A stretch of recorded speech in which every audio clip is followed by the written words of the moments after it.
every 5 years, counting up the numbers. So register because we're counting up the numbers. People are like, oh, you're adopted by Caesar. I'm like, careful, you're talking to an emperor. Caesar was no emperor, he got murdered by senators. At most he was a dictator with only a Salvete omnes, salvete amici. Welcome to this evening's stream here on the Australia Nova Romana Twitch channel, your channel for all things Roman. It's great to have you tuning in this evening. Tonight, we are finally getting around to, after a 2-week hiatus, the 6th assembly of the Republic of Rome board game by Valley Games. So I'm looking across. Hello, welcome to those who are already tuning in, and for those who may tune into the future. We've now stood up our YouTube channel where we're putting up these sessions for all to see and study, and no doubt I'm sure our senators will go back after these sessions to see where they perhaps may have gone a little bit wrong. And I say wrong because technically speaking, at the end of our 5th assembly, our senators would have actually in fact lost the game, and that would have occurred at the end of the combat phase because they had 4 or more active wars. Now, I didn't pick up on this at the time, so perhaps it's a little bit my fault for not warning them or cluing them in as they entered into that phase and that earlier Senate phase. But they had 4 active wars, but some were disguised as unprosecuted wars, which is perhaps why it slipped by us and slipped by my GM guys. So they technically would have lost, but what we've decided is that because it wasn't picked up on at the time, we're going to continue on in this session to see if they can recover it. So it's a little bit of an epilogue session this evening. Should be quite interesting. There'll be lots happening, lots of decisions to make, lots of tough choices. We'll see how they go. So let's go ahead now. Let's not waste any further time. Let's jump back into the Roll20 virtual tabletop. So we're going to take a brief moment to transition. Don't go away. Okay, checking sound, checking audio. If you guys will give a salvete to all the Twitch streamers watching us this evening. Salvete. There we go. Good. Audio is looking wonderful. Yep, my audio is looking good, and I've got a good picture over here on my right-hand side. Okay, here we are, back in the Roll20 virtual tabletop, our Senate, our forum. Fantastic. Yeah, this is all looking really good. So, yeah, as I was explaining to you guys before, and those watching, right, we've got a bunch of wars on the table, and you guys need to get that down to 3 or less by the end of the combat phase, and who knows what could be drawn in the coming initiative steps. So let's go ahead and jump in with all the usual stuff that we've got to do. Let's pull up your cheat sheets for those that have got them, and I'll bring it up for those who are watching at home. So first of all, we're looking at imminent wars. Now, I'm pretty sure we don't have any, thankfully.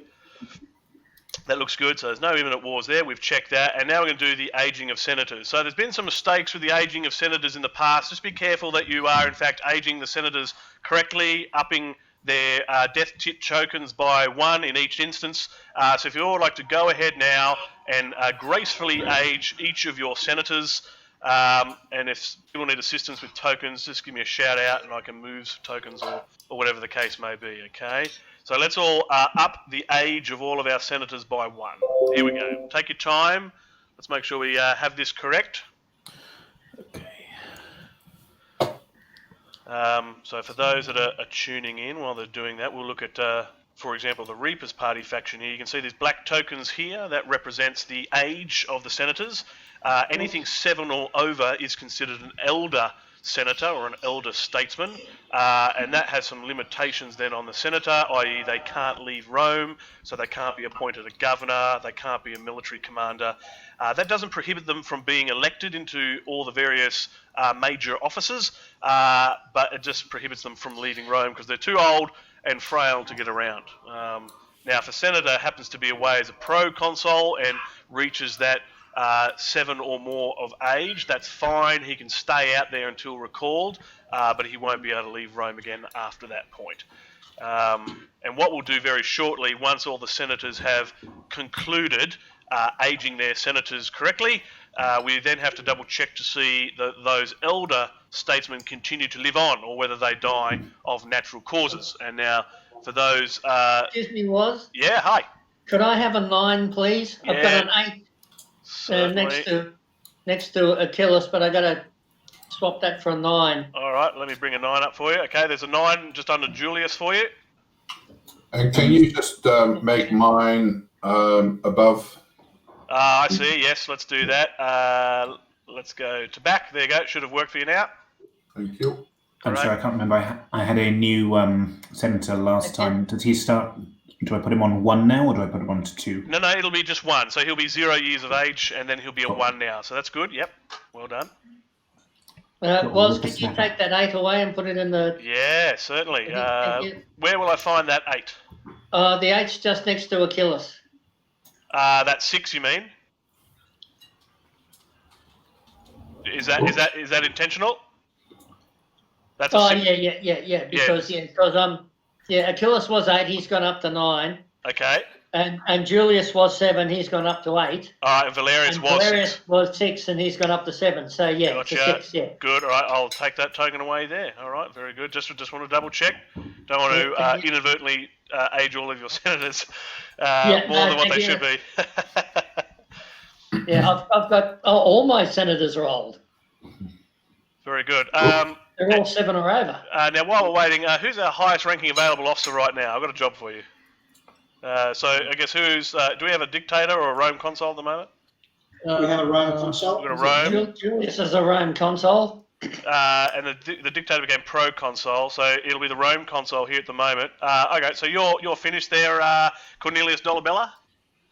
Yeah. Okay, what I'm going to get you to do is we failed to see if we recovered the Tax Farmer 1 concession after it was destroyed in the end of the forum phase last assembly. I skipped over that step inadvertently. So what I'd like you to do is if you could roll a 1d6 for me, and as it says under the destroyed concessions box here in the middle, it says recovery on a 5 or a 6 roll, and it gets returned to the forum for reassignment. Okay, so 1d6. Yeah, roll a 1d6 for me. You roll a 4, so it'll remain destroyed for the moment, okay? But at least we've done that now. That's good. Yes, important to continue to follow your checklists and your cheat sheets as we go. All right, can I get a thumbs up from everybody on the cameras if you've all aged your senators, please? 1, 2, 3, 4, 5. Very good. 5 thumbs. Fantastic. If this was a gladiator battle, does that mean he survives, right? Yeah. 1. Okay, so let's go around and let's just double check to see if we have senators age or senators die during this process. So just a very quick summary before we dive into it. It's pretty easy to retain a senator if they perish. So if they die of old age, we clear their card, we wipe their card clean, except for the money. The money will stay with the senator. Excuse me. And what you'll do is you'll go through your standard persuasion check. So any aligned senator of yours in Rome can make the persuasion attempt. So you'll add up all your oratory and influence, etc. We've agreed, it's not specified in the rules, but we've agreed for our sessions that nobody can make a counter bribe. Okay, so it's just you and that senator, which makes things a little bit easier. And the good part is you don't have to minus their loyalty rating, and you don't have to minus the value of 7 for being an aligned senator. So the only thing you'll have to minus is any money on the card. So really, if you've got a high influential senator, it should be pretty easy to keep that senator within your faction. So you just have to remember that you have to roll less than 10, because on that 2d6 roll on a persuasion check, if you roll 10 or more, it's considered a fail, okay? So from here, let's go over to the Reapers party, and let's start with your youngest of the older senators, which is Valerius. If you want to go ahead and we're going to check to see if he lives. So what we've got to do from here is it's a 1d6, and you've just got to make sure you don't get a 6. So if you want to go ahead and roll. Okay, so Valerius. 1d6. Oh dear, so you've rolled the 6 there. So that means Valerius is now moved on into the Roman afterlife with all the gods. What we're going to do for the moment, just move the faction leader token just up the top here, which you'll be able to realign when you do your initiative step. We'll lose his knights. We're just going to tuck that down the bottom corner for the moment. We'll lose that age token. We'll tuck that down there, and we're going to keep his money. So those tax farmer concessions now go into the forum, so they'll eventually be reassigned by the Senate at the Senate's leisure. And now we're going to do a persuasion check. So if you'd like to go ahead with your remaining senators there at the moment, who would you like to make the persuasion check? So influence is big on that. Yes, that is correct. Influence and I roll Julius. Yeah, I think that's a solid choice. So we've got a current number of 22 in terms of influence, plus the oratory, which is 3. So we're looking at 25 minus the 2 talents on the card. You're back to 23 again, and you've got to roll less than 23, which is pretty simple. There's nothing else to minus here. But on your 2d6 roll, you have to roll less than 10. So if you would like to roll your 2d6 and see if Valerius stays within your faction as a son or a nephew. And you roll an 8, so you're going to keep Valerius there. The money will stay with him, so you'll retain Valerius. So that's very good. Okay. So that means he doesn't die, but he's lost all the gear he had. Correct. That's right. But you retain that senator. So that's thematically he does die. Sure. Yes. Correct. It's his offspring that jumps in his spot. That's right. Okay. That's right. So what age is this new Valerian? So he's 0. So he's 0 right now. So you won't have to age him until the next year, essentially. So you're pretty good for the moment. Okay, a bunch of young'uns. All right, so let's go ahead and do Julius now. He's 8. So you need to roll your 1d6 again, and you do not want a 5 or a 6, okay? Okay. They're your bad numbers. You roll a 4. Oh, wow. 4. He Just lives. made it. He Go lives. Julius. Okay, so he lives. So So let's. now Achilles. Okay, go ahead. Now you don't want a 4, a 5, or a 6 on this roll. You want. Yeah, because he's old. He's old. You want a 1, 2, or a 3 on a 1d6. Oh, he's gone. Unlucky. So let's go ahead and draw that token down there. And go ahead. Let's assume you're no doubt going to use Julius again. You're going to minus your 2 talents. Really, you just need to roll less than 10 here again. So go ahead and roll your 2d6. 2d6s. Yeah, Wow. easy. So you'll retain Achilles as well. So cool. So you're going to keep all your senators despite some deaths of old age, but you've got some young guns coming into your. Got the family. Got the families going. Okay, let's move up to the Priscus Tarquinius Pro Praetore faction. Let's have a scroll through. Thankfully, he's got them in order, which makes things really helpful. So let's start with, there's only 2 here, Calpurnicus at age 7. Go ahead and roll your 1d6. Just don't get yourself a 6, and let's see if he carries on. Easy. He will easily survive. Let's go ahead and do Aurelius, not a 5 or a 6. You roll a 2, so he'll live nice and simple there. Great, let's move on. Maybe we need Marcus in charge of rolling later. Let's do the Suibus da Panem et Carensis faction. Let's see, we've got a 7, 8, and a 9, so all 3 are going to need a roll here. Let's go some prelims. Let's start with Cornelius, age 7. You just don't want a 6.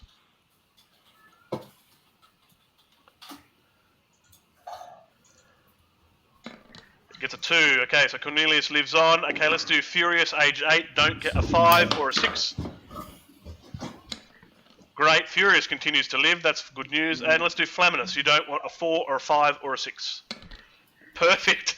All live on. Well done. Okay, and that's you done. Let's scroll down to the Hand of God faction. Oh, Flaminus is really old now. We've got a couple of aged senators here. Let's start at the bottom with Fulvius.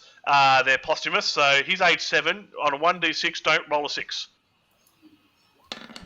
3, perfect. Fulvius lives. Let's do Sulpicius, age 7, same deal. A 1d6, don't roll a 6.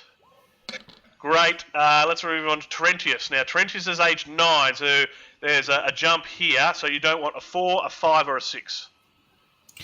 Let's do it. Oh. Wow, well done. Okay, and let's do Quintius. He's only an 8, so you don't want a 5 or a 6.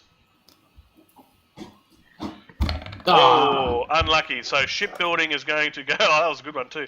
Shipbuilding goes into the forum for the Senate to consider. We'll tuck that death token down the bottom for the moment. He's got no money on his card. Oh, we're going to remove the knight token as well.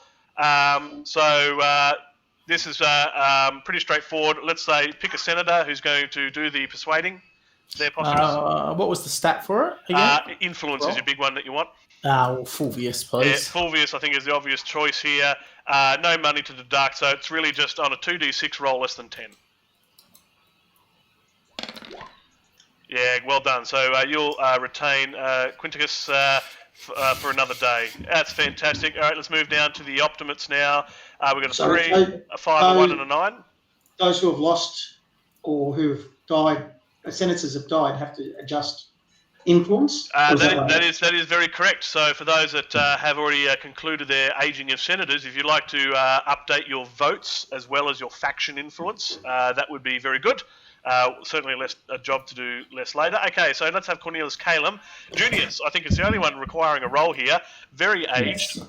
You do not want a 4, a 5, or a 6. Oof. Okay, and I roll a d4, right? You'll... unlucky, you rolled a 5 there, so we'll drop that token and that token away. So who would you like to make the persuasion attempt to see if the family stays? Definitely Fabius. Yeah, I think it's an obvious choice. There's no money in the card, so on a 2d6, just roll less than 10. 7, perfect. So you'll retain Junius. All right, that's very good. So despite some senators moving on to be with the gods, we thankfully get to see the family retain within the faction. So I guess that is a little bit of good news to take out of those that did lose some senators this round. All right, so let's return back to our cheat sheets because that will conclude the mortality phase. And now we're going to move into the all-important revenue phase. Now, don't forget, senators, while, of course, I'm talking through some of the mechanics and steps of each of the turns here, you guys should obviously be thinking about the big picture. You guys should be thinking about unrest level as well as faction treasuries. I thought that you guys were unprecedented in setting a really fantastic public agreement, and in all the games that I've played, I haven't seen one utilised so well, and that was the dumping of money into the state treasury, and that all came from you guys under your own steam, and I thought that was a really good idea and a good use of the rules there. So I just want you guys to keep that kind of stuff in mind because you'll notice the numbers aren't looking good while we step through particularly the revenue phase section here, okay? All right, so we've got no rebels. That's great. So now we're going to do all our personal revenue calculations. So let's do the very slow recap, both for those watching and for you guys, just in case you've forgotten after your 2-week sabbatical. So for those that still have faction leaders, and some of you, namely the Reapers Party, lost theirs, right? But if you do have a faction leader, they will get 3 talents. Every other senator will get 1 talent. If you have a concession, right, you must take the concessions that it lists on your card unless it's something like shipbuilding, in which you'd only get it from the construction of ships. But if it's a tax farmer or a land commissioner, I'm pretty sure you'll be drawing all the concession monies this turn. So make sure you add those to your tally when I ask for your total income for this round, okay? So just take a brief moment to do your calculations. Don't forget your knights. Your knights also give you an additional talent per knight. Okay. So I don't have a leader at the moment. Correct. So I'm a counterpoint one. So it's just 1 for each senator.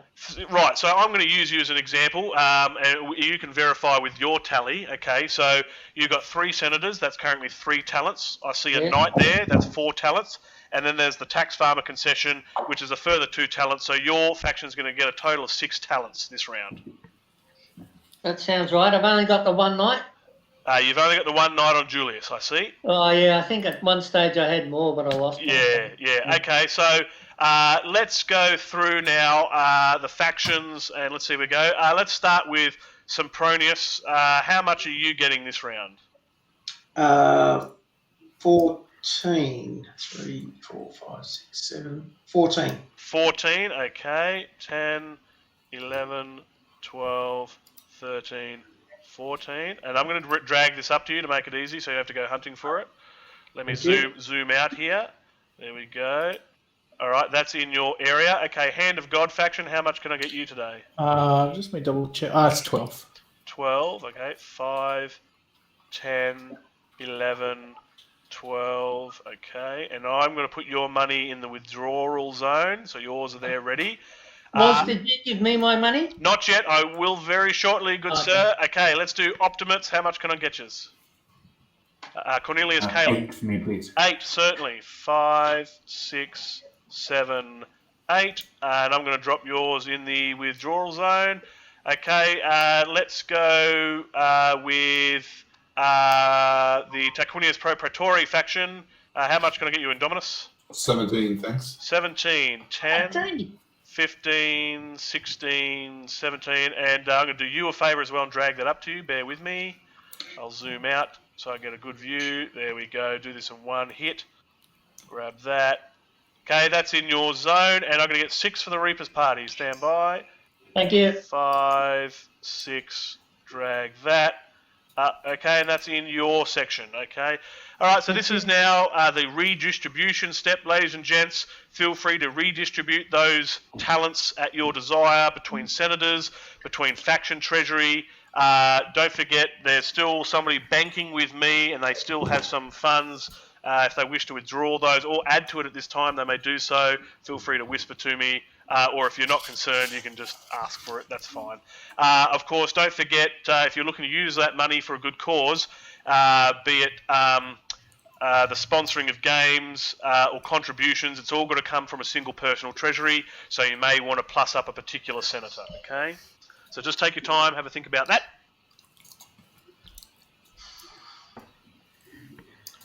Okay. So I think... What's the balance between unrest level versus treasury? So we've got an unrest of 5. Well, unless we do good this time, we're going to lose next round. So it might be prudent to spend. Yes, but we can reduce the unrest level now before that roll. So it's just... So one of the things I'd like you guys to take notice of is who your current highest ranking available officer is that will take that State of the Republic address, and then what their popularity is and what effect that has on the unrest level. Good point. Who is current highest ranking? Is it? It's Julius, and he's got -1. Nice. Chris, you should put some money on Julius to donate for games, because that'll put him... I've been putting... He's got most of my money. Yeah, cool. Because if you do a games, he gets some popularity, which will help. How much does it take for games? 7 or 13. Yep, so if you look on the right-hand side of the sandpit, you'll see just underneath the assassination table, you'll see the games table, and that will give you the prices and how much popularity you get. Actually, that's a really good idea because that's a double hit, isn't it? I would recommend, if you haven't already done so, that I would pull out all of your money out of your faction treasuries to put on senators to utilise, because this is make or break. I don't think there's much political wheeling to do here, because it's all about your guys' survival. So, but I know that's a decision for you guys to make in the end. But that's certainly what I'd be doing, I think.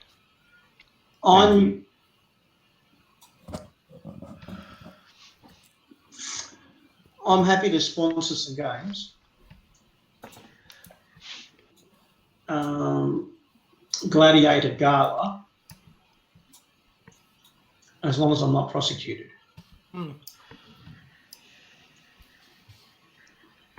Well, I think it's hard to put demands on it. we can only I won't sponsor it. Leave the unrest level where it is. Well, we can only sponsor up to 5 unrest level, because we can't go negative, right?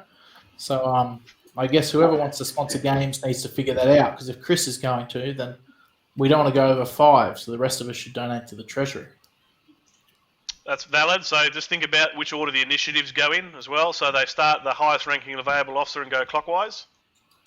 So Who's next?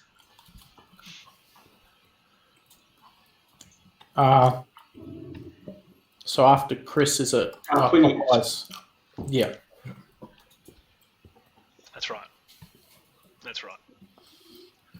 Okay, well, who wants to sponsor games? Because we can only do 5. So, Chris, what game would you Where's the bit about games? just on the right-hand side, Oh, okay. near where the shipbuilding and stuff is, it says games table. Oh, yeah, got it. Yeah, okay, I was on the wrong side. Yeah. I don't think we want to get the unrest level to 0. I think getting it down from 5 is good, but basically I think we want to buy as many troops as we can, don't we? Well, my advice is, one of the things you absolutely do not want is a man shortage, right? So Yes. you need to do everything in your power to make sure that when you walk into that popularity, that population phase, and that State of the Republic address is done, that that thing is at 0, okay? and then of course you'll want Julius to have as much popularity as he can scrounge with the money that he's got. Yeah, you guys cannot afford a man shortage. That's true. So you need to do the blood first, Chris, because I don't think you can afford anything more. Yeah, just go back over there.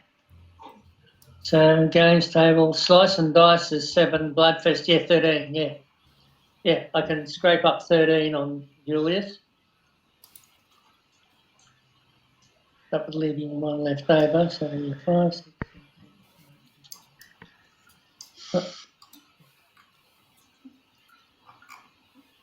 Yeah, so Julius can sponsor a Bloodfest. That's good. That's a good sign. So what have I got to do that? We'll wait till the initiative step. So is everybody happy with how they've distributed their funds, and are you all happy about what you all want to do from here? I'm still looking.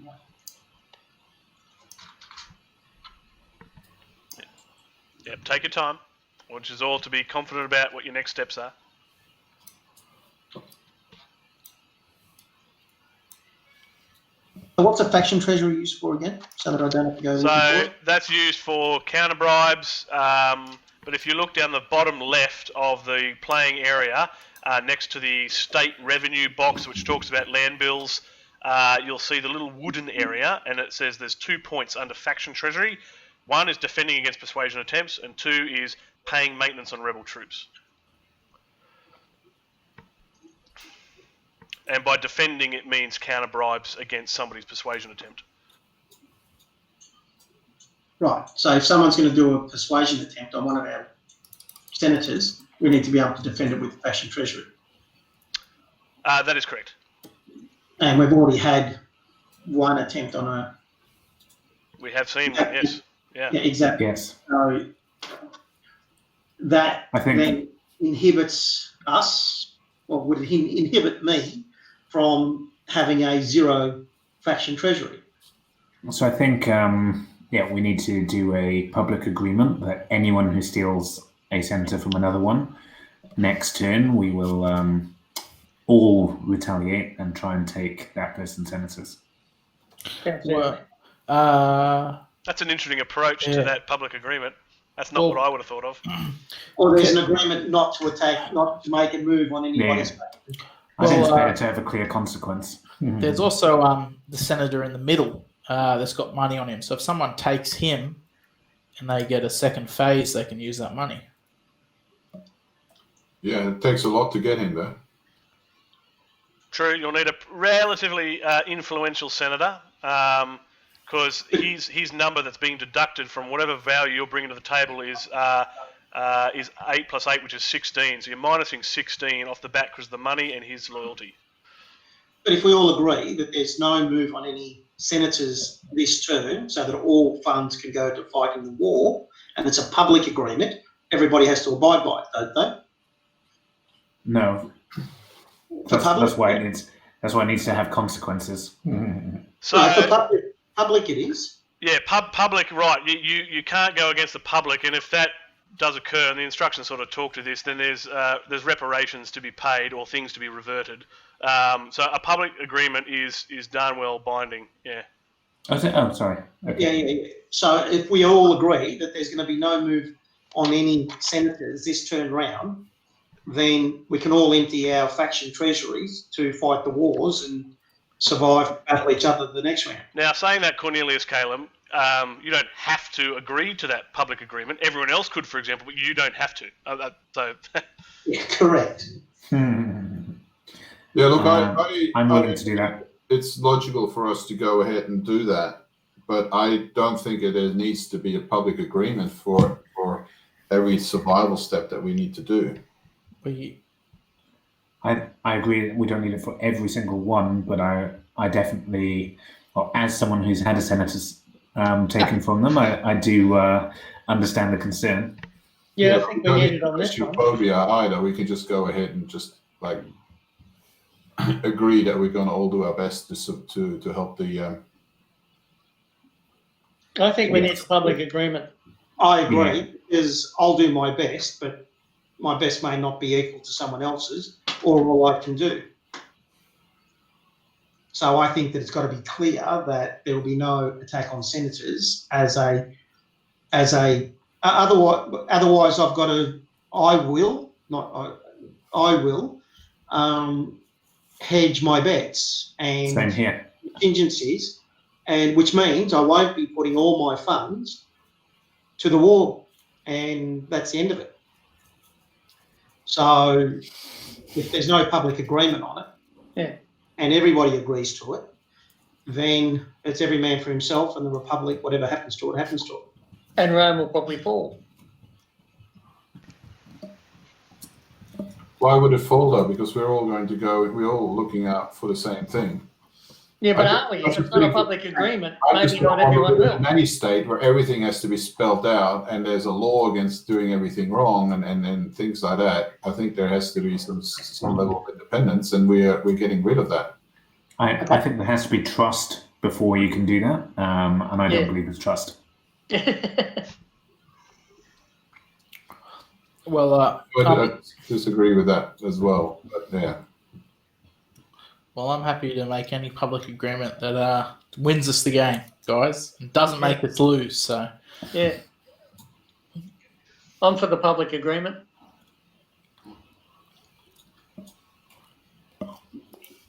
That sounds like almost everyone is up for it. So who's the magistrate? Does the magistrate bring it? There's no magistrate at this point, I don't think.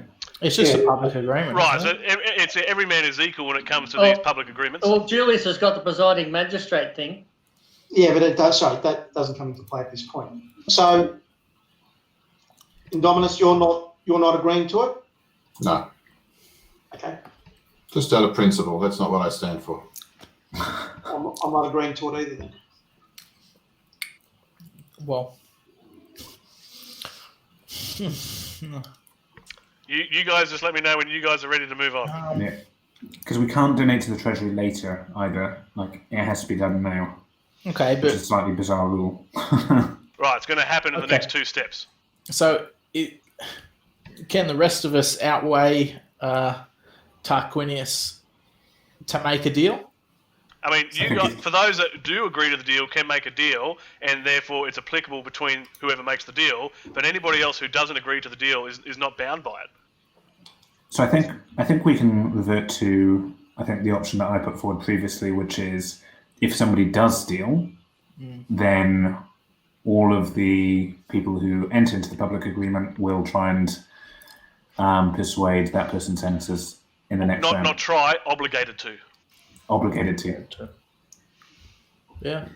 Look, I'm happy with that. I'll agree to that. All right. That's Okay. even worse than before, so I'm definitely agreeing to that. I thought so. So are we going to make a public agreement then in the first case to not be persuading people? Yeah. Let's just make it and move on. But the public agreement amongst 4 of us is that we will not make a move on each other's senators or any senators that are any senators this round. Is that what we're agreeing to? That's what I'm agreeing on. If that is a unanimous agreement. But it's not unanimous. No, it's not unanimous. Indominus is not agreeing to it. So then if he makes a move on one of ours, then we've got the option to try and take him out. Yeah, If we survive. but I thought, Indominus, that you were going to agree with it because if you didn't, we would just move against you. Or did you prefer that? No, I would. No, the way I read the wording is that if I actually went and take over someone else's senator, then I would be the target. Correct.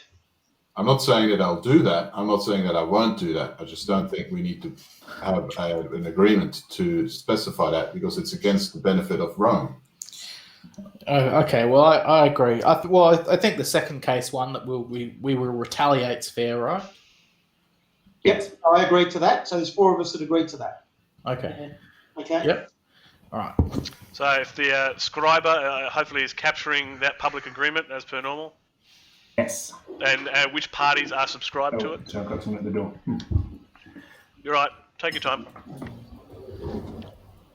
So we can do the next step while we're waiting for him to return. So we can do the state revenue, which is if we donate, it comes out of each senator's personal, it comes out of a single personal treasury.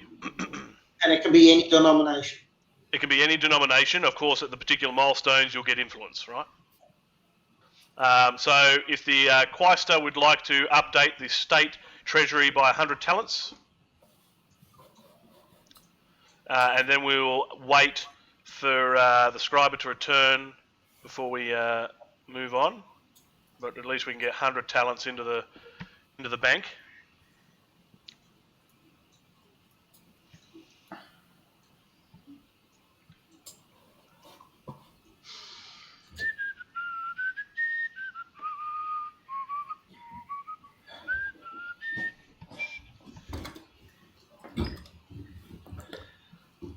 There he is.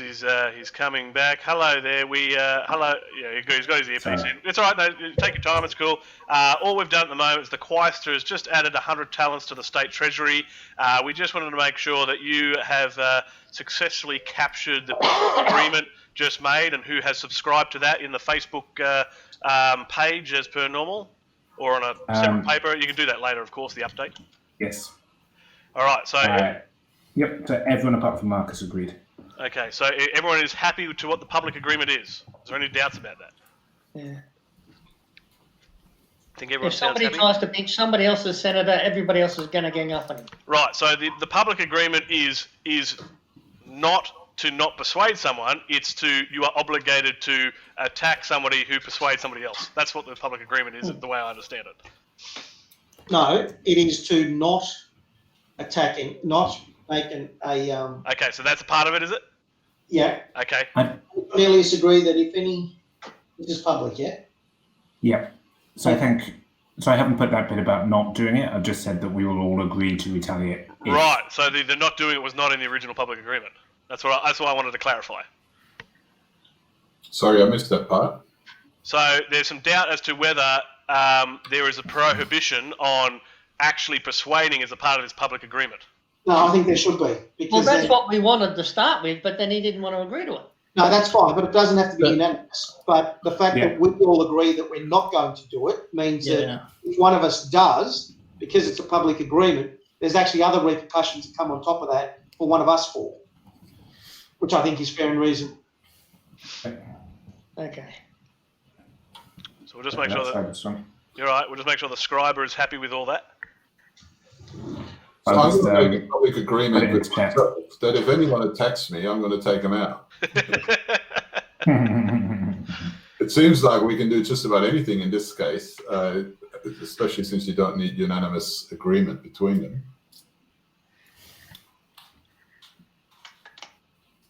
I think, but a public agreement isn't binding on someone who doesn't enter into it. That's right. Oh, that's why I'm making my own public agreement. Okay. So since it's not binding, does that mean the penalty is also not binding? Well, if you're the only one in a public agreement. Yeah. So no, it's not. But in this public agreement, they're saying they're all agreeing that they're not going to take each other's senators, but if one of them does, then everyone else, all the other three of these four, will gang up on him. Now, since I'm not on the public agreement, does that mean they do not gang up on me? Because if I take someone's senator, No, we're not. We're agreeing to attack any faction that attempts to make a senate. We will all team up against anyone. So there's two parts. So firstly, we won't try and persuade any aligned senator. So that includes yours, Marcus. And then secondly, anyone who breaks the agreement or isn't part of the agreement and tries to persuade an aligned senator will suffer consequences next round. Read out my message. okay. Yes. So let me just remind you all about Rule 1.04.3, which is public agreements, and let's make sure we're clear on this. So I brought it up on screen for everybody at home. Would you like me to move your various screens to see this as well? Yes, please. Okay, stand by. 1, 2, you all should be able to see that now. So it says, during the course of the game, players will conduct negotiations and make deals. Deals made publicly for all players to hear are considered binding and must be honoured. If one party in the deal is unable to fulfil his or her side of the bargain when required, the wronged party can rescind those aspects of the deal that are still being held. So in this case here, if the public agreement is to not persuade someone, then that's it. You are prohibited from persuading someone, and therefore you don't need to talk about repercussions if somebody tries to break that, because they're just simply not allowed, as per the ruling here. Right. Now, the interpretation will vary depending on what the agreement is, but in this case, it's quite clear, is that if you state in the public agreement that no one is to persuade, then you are not allowed to persuade if you sign up to that public agreement. Yeah, correct. But we're saying that we will then... Well, to carry on from that, then, if I don't agree to that public agreement, I'm exempt from... Correct. You are exempt. If you don't agree to it, you can carry on as you would. Yep, that's right. But that's why we've added in the second bit, that we also publicly agree that should any faction make a persuasion attempt on a senator, that the four in the public agreement will make moves on that faction's senators. That's making sense now. When you put it all in context, that sounds exactly pretty reasonable. right. So we're binding to each other with the first bit and defending ourselves against anyone who's not part of the agreement in the second part. The coalition of the willing. All right, well, let's move on, because it's all null and void, really. So. That's right. Yes. So, okay, it's just an idealism that I'm against. Okay, so we've already done the state revenue, so now we're going to talk about contributions. So as a reminder, it comes from a single personal treasury. If you hit 10 talents or 25 talent milestones in that single transaction, you can gain some influence. Let's start with the highest ranking available officer, which is Julius from the Reapers Party. Will you be donating to the state treasury at this time? Bearing in mind, everybody, that there's still games to sponsor. And that will come up in your initiative step, which is later. So you need to... Sorry, I missed it. If we did we agree who's going to do the game sponsorship versus donations? Cornelius Donabella was going to do the games. Yes, but then that only moves us 2. So that takes us to unrest level of 3. So do we want to then move that unrest level down to 0, which it sounds like we do want to do that? I'd say so.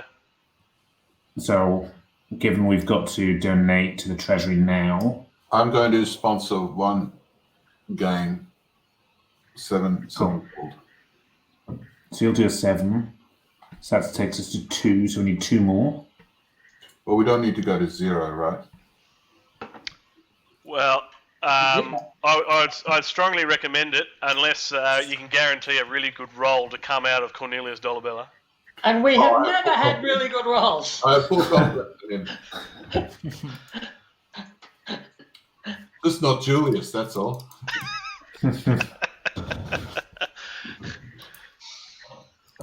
All right. So are you all happy? Are we ready to continue? Mm-hmm.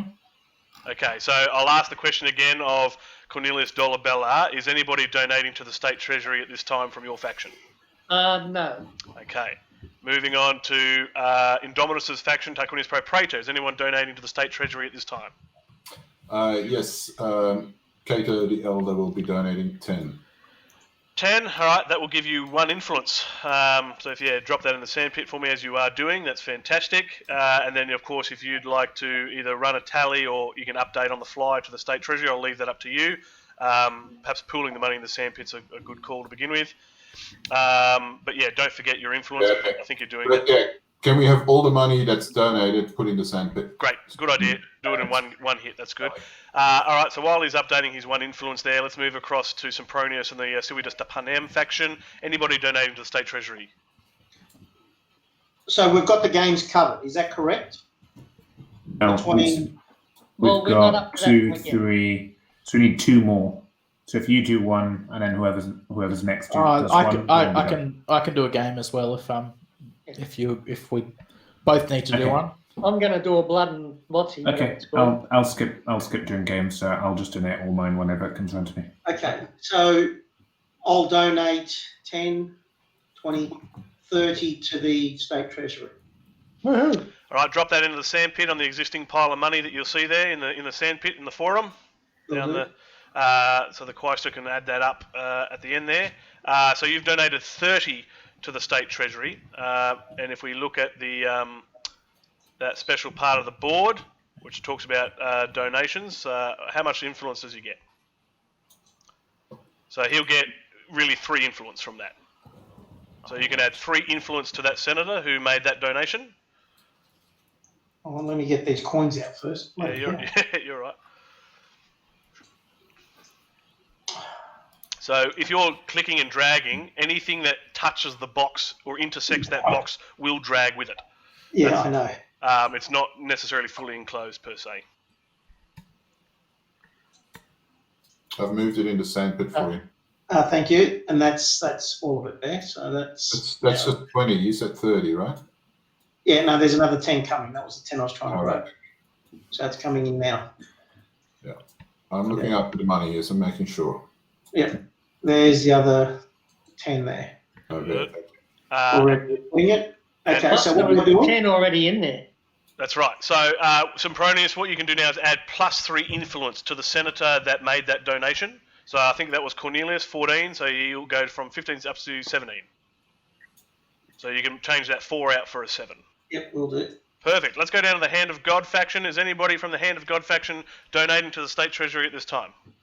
Yes. So I will donate. I believe it's 11. 1 second. Great. So 6.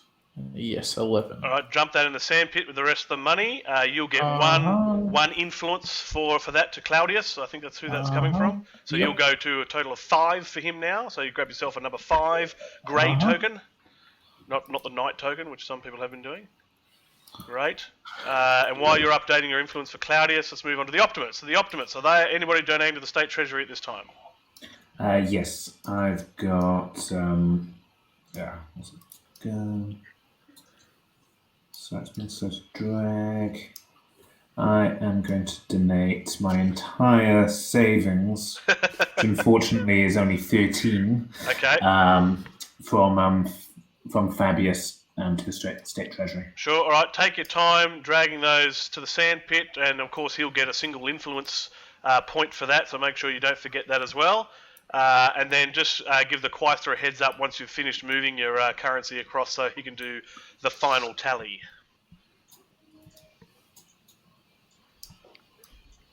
We really need some hold music while we the transactions. Actually, I've got there actually is music inbuilt into the Roll20 environment. We need a there should really be a banking system. You'd have thought that would be a consistent function.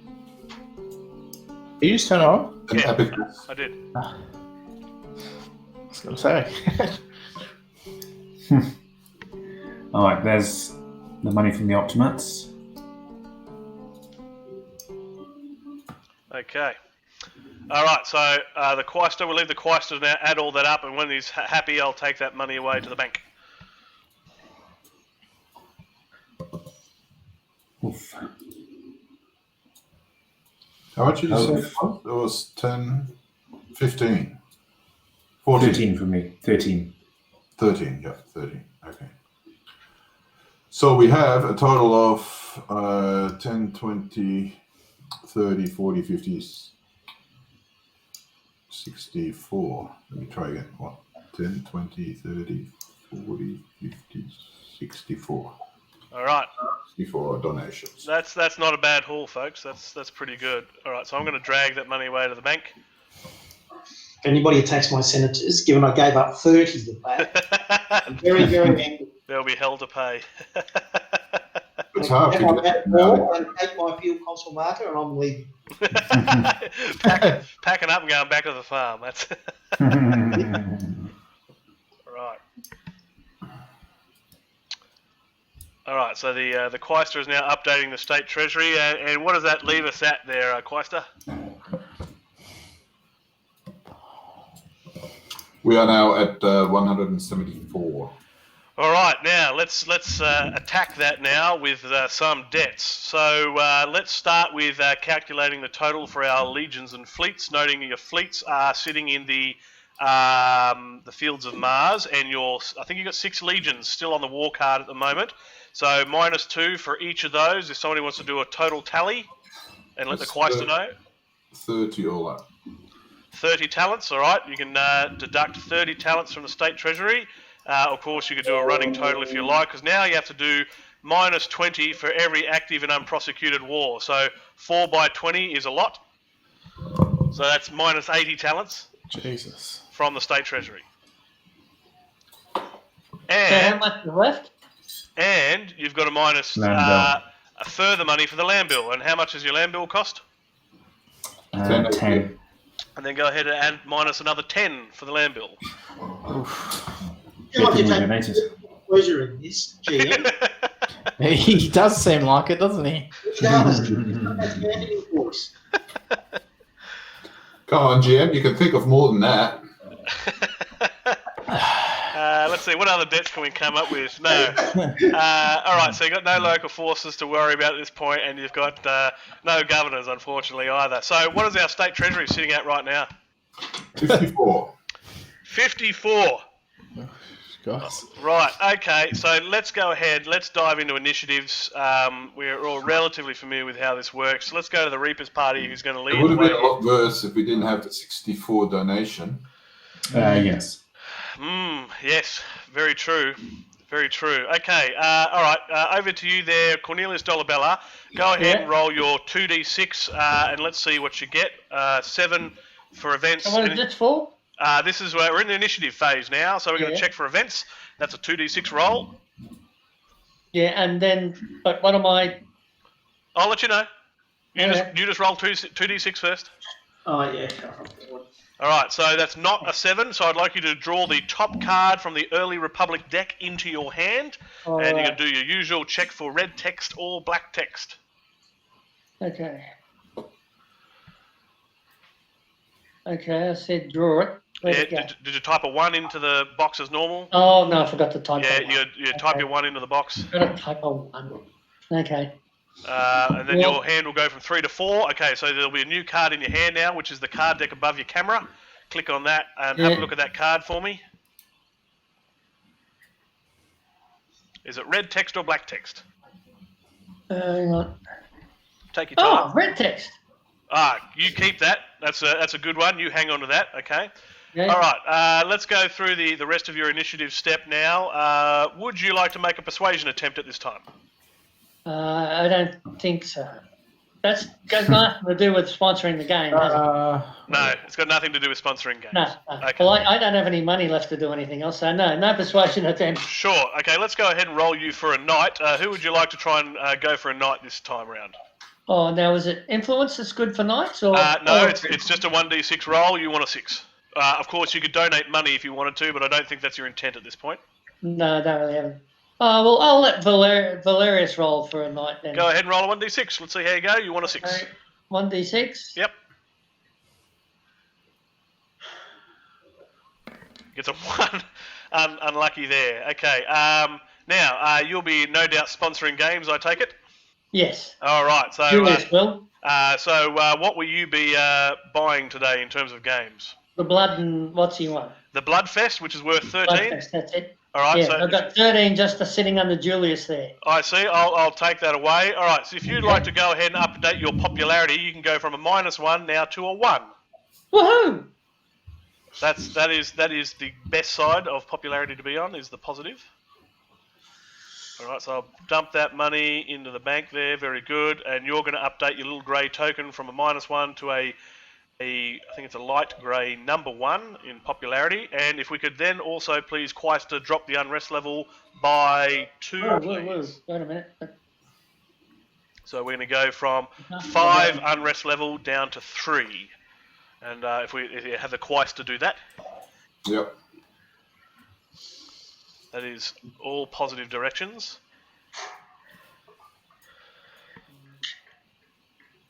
Would you No. like some assistance?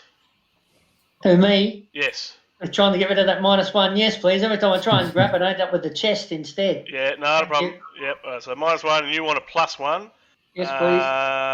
None down here. Let me go up the top to up here. I'm going to pinch one of these ones up here.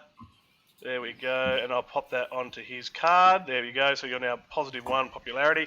Okay, and now you can assign your faction leader token again now, if you like, which is up sitting next to your title on your faction. So if you want to drag that to the respective senator who you wish to be faction leader. Oh, well, can I make Julius the faction leader? Absolutely. Of course you can. Okay. So you drag that onto Julius's card, and he's also my most popular guy. So. Oh yeah, fair enough. All right, and you are done. Okay. Let's move on to the Tarquinius Pro Praetore faction. Go ahead and roll your 2d6, and let's see if it's a 7 or not. Right now, you guys really want events. If it's a 10, go ahead and draw the top early Republic card. You know the deal.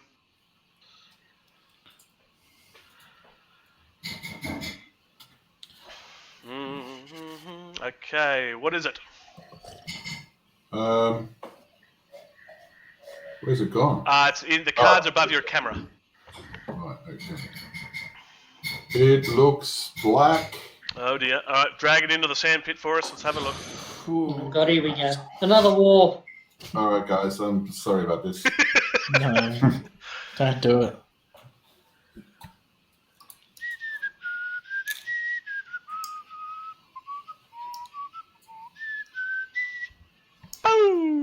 Oh God. Well. My goodness. That's a little bit of nasty. So that's Hannibal. Hannibal's rocked up with his elephants already. So that's going to come down here. We're going to send him to the back here. He's going to add further again to the Punic Wars. So now I think we're done, guys. The first Punic War is now worth 30 in strength. Well, we've still got the Gallic War. So that's pretty hefty. And there's lots of disaster and standoffs numbers there: 13, 8, 9, 16, 12, 11, and 14. So that's pretty darn nasty. Okay, let's finish off Indomitus's turn here. Will you be persuading anybody today? Yes. Who would you no. Sorry. Very good. Okay, who would you like to roll for a knight? I will roll with Paulius. Who was that? Oh, Paulius. Macedonius? Amelius? Yeah, sure. All right, go ahead and roll your 1d6. Any money for the cause? Yeah, I'll put in 2. Okay, sure. So that'll be a 4, 5, or a 6 you need to roll on a 1d6.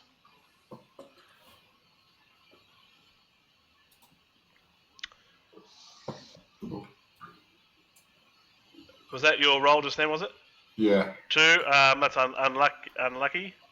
So I'll take those coins away. Okay, will you be sponsoring games today? Yes. All right. Who will be making the donation for the games? All right, and how much? 7. 7. All right, so that's good for 1 popularity, and that will reduce the unrest level by 1. So I'll let you update that unrest level as well, and of course give yourself 1 popularity to that senator. Take a moment to do that. Very good. I'll drop that money back in the bank. Fantastic.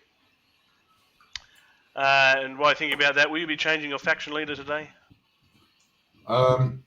Yes, I think I will. Feel free to do that as well. I'm going to make Asidonicus my new faction leader. Okay. And we've also reduced our rest level. Very good. Okay, so you're all tidy, you're all squared away. Let's move across to Sempronius's Civitas de Panem faction. Go ahead and roll your 2d6. Let's see if you get an event or not. That's a 9. Go ahead and draw the top card from the early Republic deck, and let's see what it is.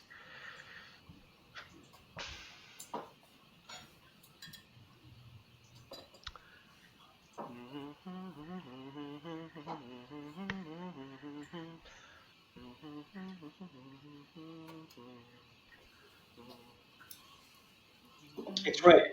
All right, you'll hang on to that. Okay, who would you like to... will you be making a persuasion attempt today? No, I will not. Good. Who would you like to roll for a knight? I will have Cornelius roll for a knight. All right, I see no money in his card. Go ahead and roll a 6 for me on a 1d6. Donated all my money to a good cause. You get a 4, that's unlucky. Will you be sponsoring games? I don't think so. Would you like to change your faction leader? No, I will not. Thank you. You are all tidied and squared away. Let's move on to the Hand of God faction. Roll your 2d6. Let's see if we get a 7 or not. Yes, sir. It's a 9. Go ahead and draw the top card from the Early Republic deck. What's a 7 do? Sorry? What's a 7 do? It makes it an event, so you don't draw a card, but an event is drawn. It's red text. Great, good red text card. You'll hang on to that. Were you making a persuasion attempt today? No. And would you like to roll for a knight? Who will be doing that? I guess Claudius can. Okay. No money I see on his card, so go ahead and roll your 1d6 and get a 6. You'll get a 5, misses out. Will you be sponsoring games today? I will. Fulvius will be paying for a slice and dice, please. Great, so it's a cost of 7. Go ahead and update your popularity from 2 to 3, and if the Quaestor could reduce the unrest level by 1. All right, we're down to 1, guys. That's pretty positive. Actually, technically speaking, it's less positive, which is actually positive, right? Is that? Less negative, which is positive. Yeah, that's more negative, which is positive. Yeah. Number line. Okay. You sponsor games, and will you be changing your faction leader today? There, Posthumous. Posthumous. When will you be changing faction leader?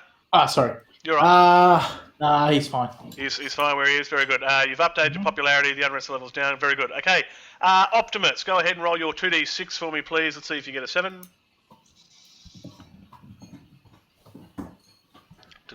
Gets a 10. Go ahead and draw that top card from the Early Republic deck. Are events ever good? Events can be good or bad. Yep. I think we've got 50 gold from one. That's correct. I think we got rid of all the man shortage events. So it's Don't say that. Don't say that. I reckon we've got all the bad cards, so they're going to be good ones left. Yeah. Oh God. Okay, drop it in the sandpit for me. I think it's a black text card then, is it? Yes, it's a black text card. Drop it in the sandpit. I will. Let us share your misery. Where's the sandpit? I'm just really slow at scrolling today. Yeah, it's a little bit chunky sometimes. So how many more can we not have active? Like So- 3, right? We got to get down to 2 wars. Right. How many And wars we got at the moment? well, I 4. think you're about to have 5. Maybe we'll have a look. We'll flip the card over, and it is the First Macedonian War. So, and you guys will be really chuffed about this. So this now adds to the Second Macedonian War here, Of course it does. down here. So now the strength of both those wars is doubled. So now it goes from a strength of 12, and if my math is correct, if you double 12, it becomes 24 in strength. No, your math is incorrect. It only goes to 18. It goes to We 1, do. doesn't it? So sorry, do that count as 1 war or 2 wars? That's 2 wars. Yeah, 2 wars. We've got to fight it consecutively. correct. Oh, So you we are. got to get rid of 3 wars. No, we'll say how. So No, you've got we 5. have now. You need to get rid of 2 to get under your limit. Yeah, I thought it was 3 was, if it's 3 active ones, we lose. 3 is okay. 4 No, is it's bad. 4. 4. 4 is bad. So you need to get rid of 2 by the end of the combat phase. Okay. Cool. I'm pretty sure that can't be done, right? Well, it's worth a shot, right? It's worth a shot. We've got both Macedonian wars plus Hannibal. I declare rebels. Not yet. Not yet. Okay, let's go ahead and finish the Optimus turn. Will you be making a persuasion attempt today? I will not. Okay. Who's rolling for a knight? I will do Alias. Go ahead. No money left. Roll a 6 on a 1d6 for me.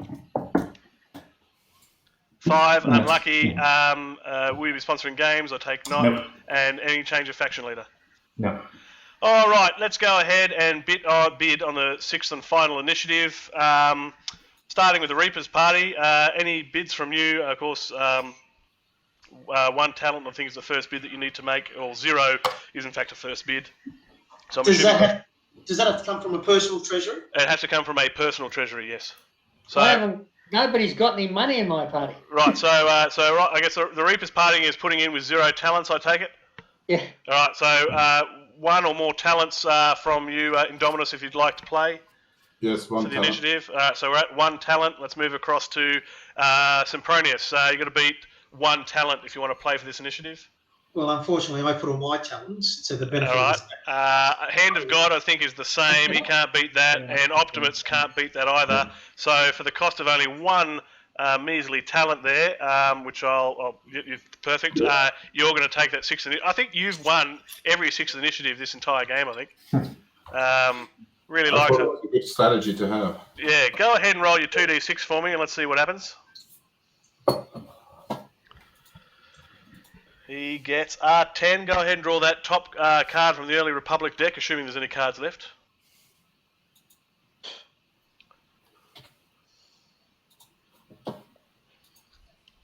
It is red. All right, you'll hang on to that for now. Would you like to make a persuasion attempt?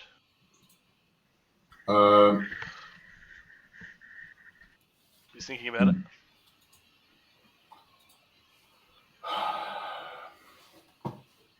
Yes.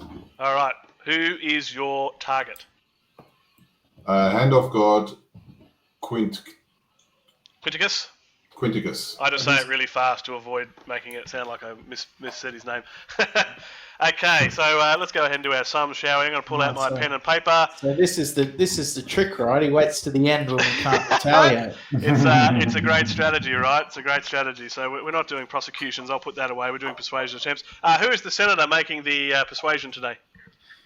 I don't know why you want. Cato the Elder. Cato the Elder. Okay, talk to me. What is his oratory rating? 6. It is 6. What's his influence? 6. So Sorry, to 14. extent, you're going to go with trust, yeah? Sorry, let's try it again. What's his influence? 14. 14. Okay, so we're currently looking at a base number of 20. Will you be adding any bribes to this persuasion attempt? 1. All right, so we're at 21 right now. Okay, and let's work out our target senator. So what's the loyalty rating on Quinticus? He's got 6 there, plus, which will be an additional 7. So we're currently at a total of running 13 there. And he's currently got no money on him at the moment. But let's just double check for bribes. I'm playing a card. Oh, you're playing a card? Tell me about that card. Just drop it in somewhere for me.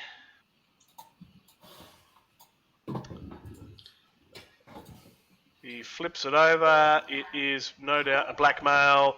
It's unopposed, so nobody will be making any counter bribes here. Fantastic. All right, so it's GM, hold on a second. I've got a question for you. yeah, fire away. I'm listening. Yeah, I'm just typing it. Okay, he's typing. Okay, no problems.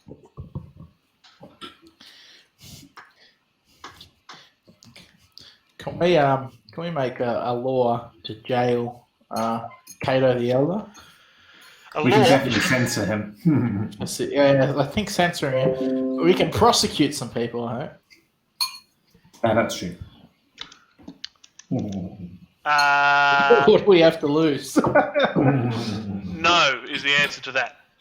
Dang it. Your card should be able to tell you what you can and can't do with it. Oh, should it? Yeah. They're generally pretty articulate. So I can't assassinate him? No, because we're not in the Senate phase. Oh, okay. Yeah, we can later. Assassinate him later. Okay, so let's double check. We've got a 21 on the offensive side, minus 13 on the defensive side. Just a quick question. When do I play my bodyguard card? Well, if it's an open bodyguard card, you can.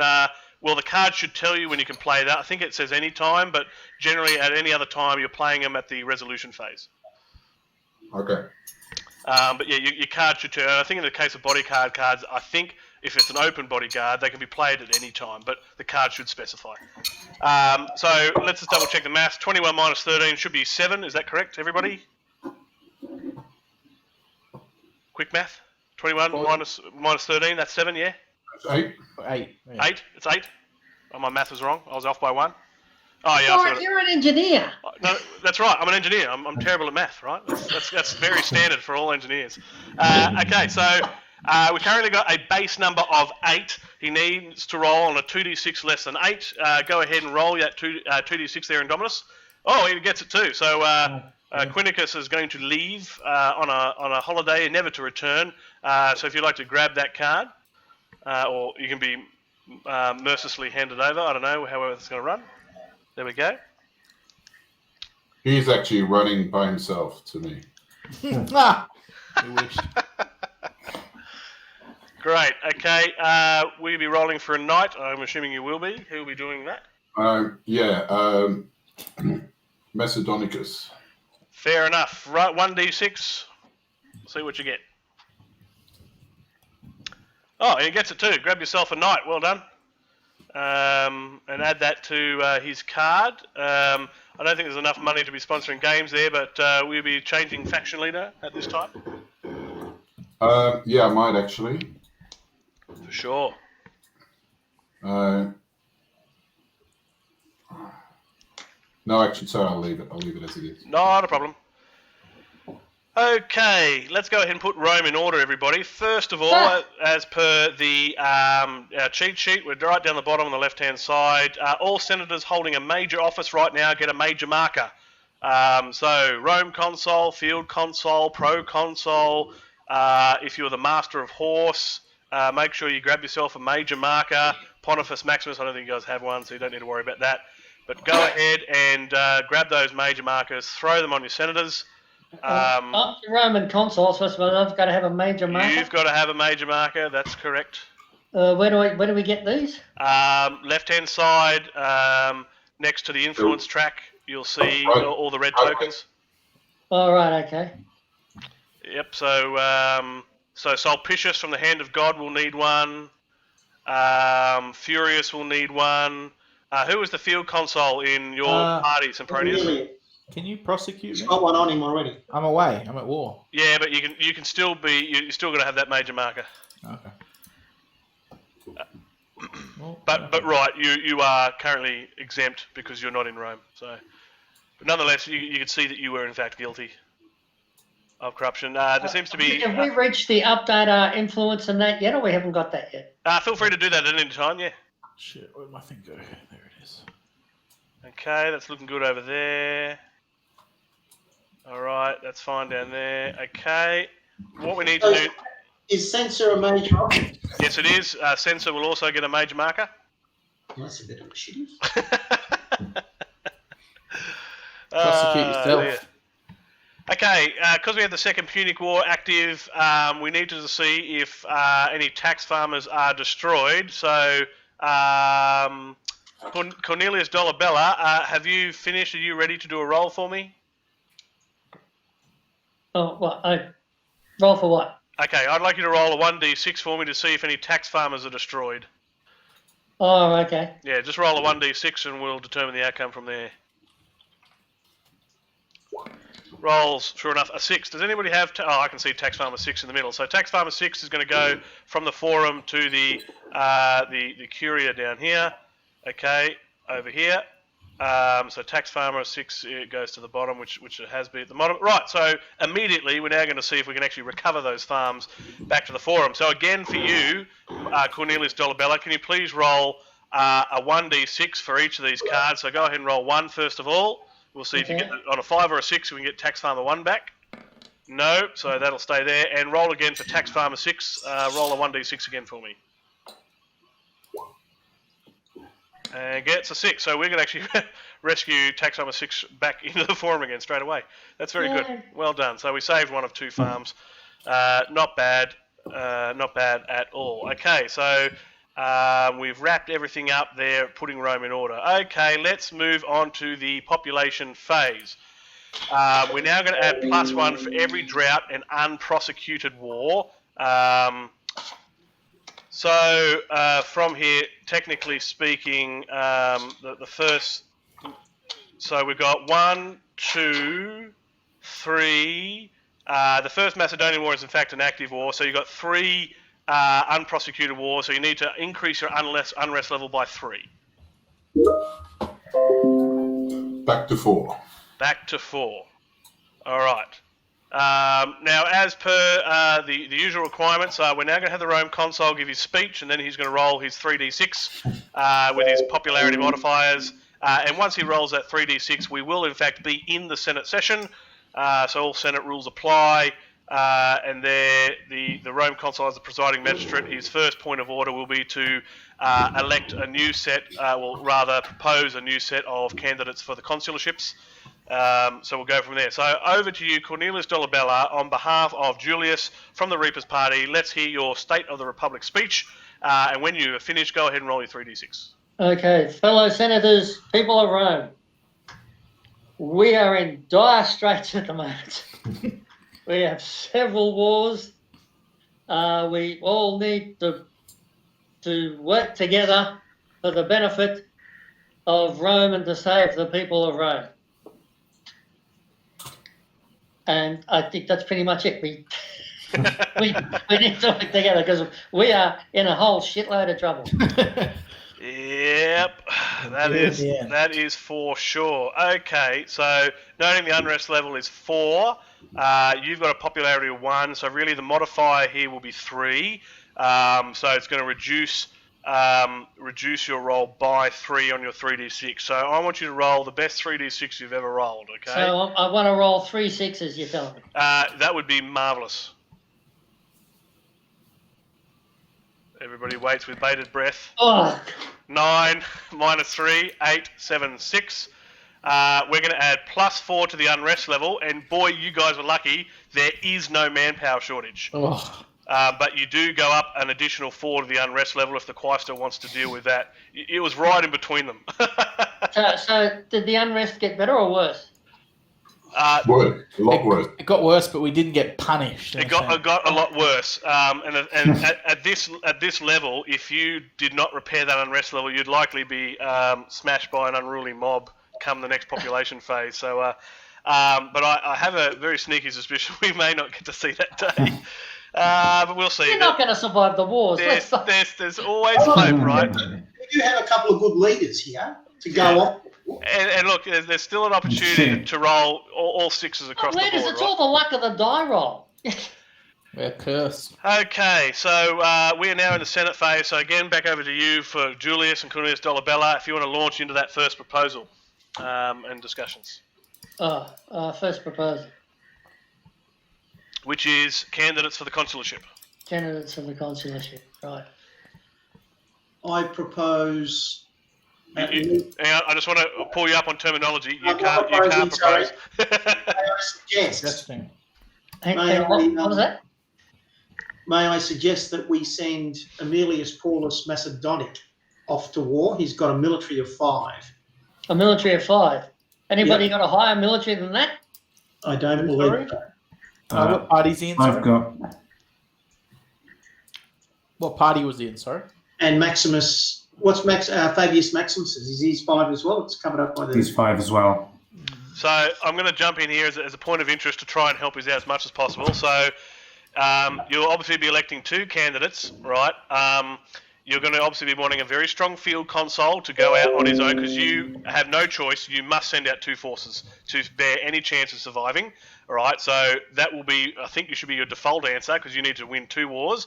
One of them will be the field consul. The other one will be his dictator and master of horse.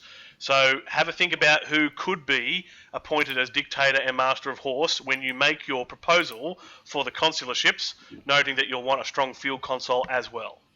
Okay. So the dictator should be Fabius Maximus because he has halves all losses in combat unless he's the master of horse. So he should be going out as possibly the dictator. Or the, what do you call it, field consul. Yeah. So our two senators with the highest military are Fabius Maximus and Aemilius. And we have to fight 2 wars. So those 2 should be fighting wars for us. Yes. And we probably need someone. Popularity. If someone's got someone with a military of 4, we should have that person as master of horse with whoever we select as dictator. And they have to be at what age? 6 or under? Correct. Yes. This is Fabius's last hurrah. So all our last hurrah. So I've got no consuls which have got a 4 military that are eligible to leave Rome. Me neither.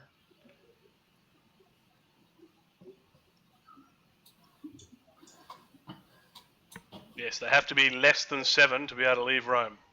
Less than 7, not 7 and under. Yeah, 7 is elder. So we've got a 3.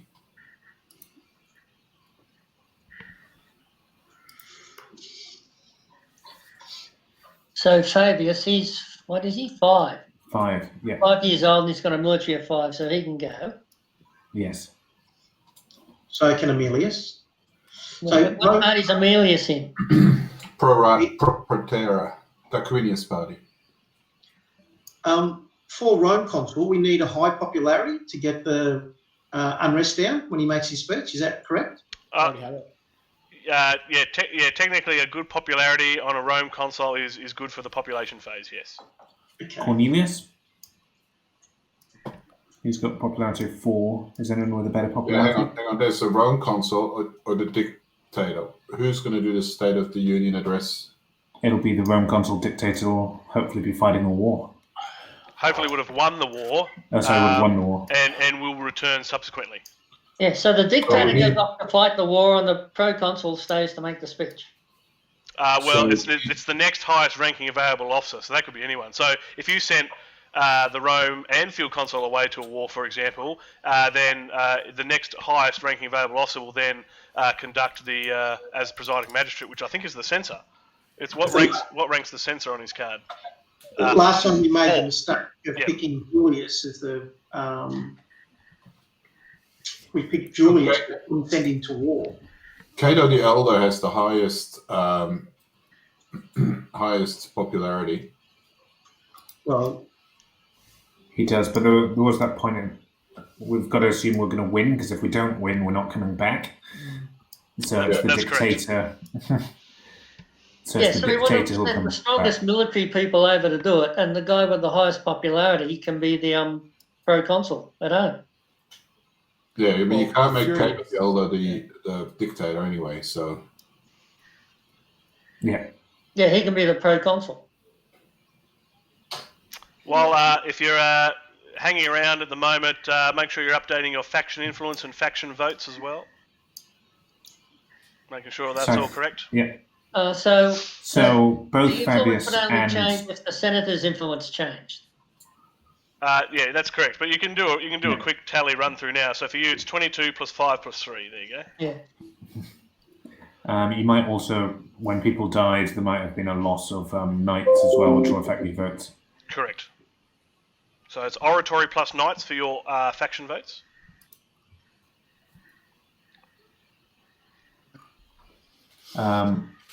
So just to go back to dictator choice, so we've got Fabius with a popularity of 1, or Aemilius with a popularity of 1.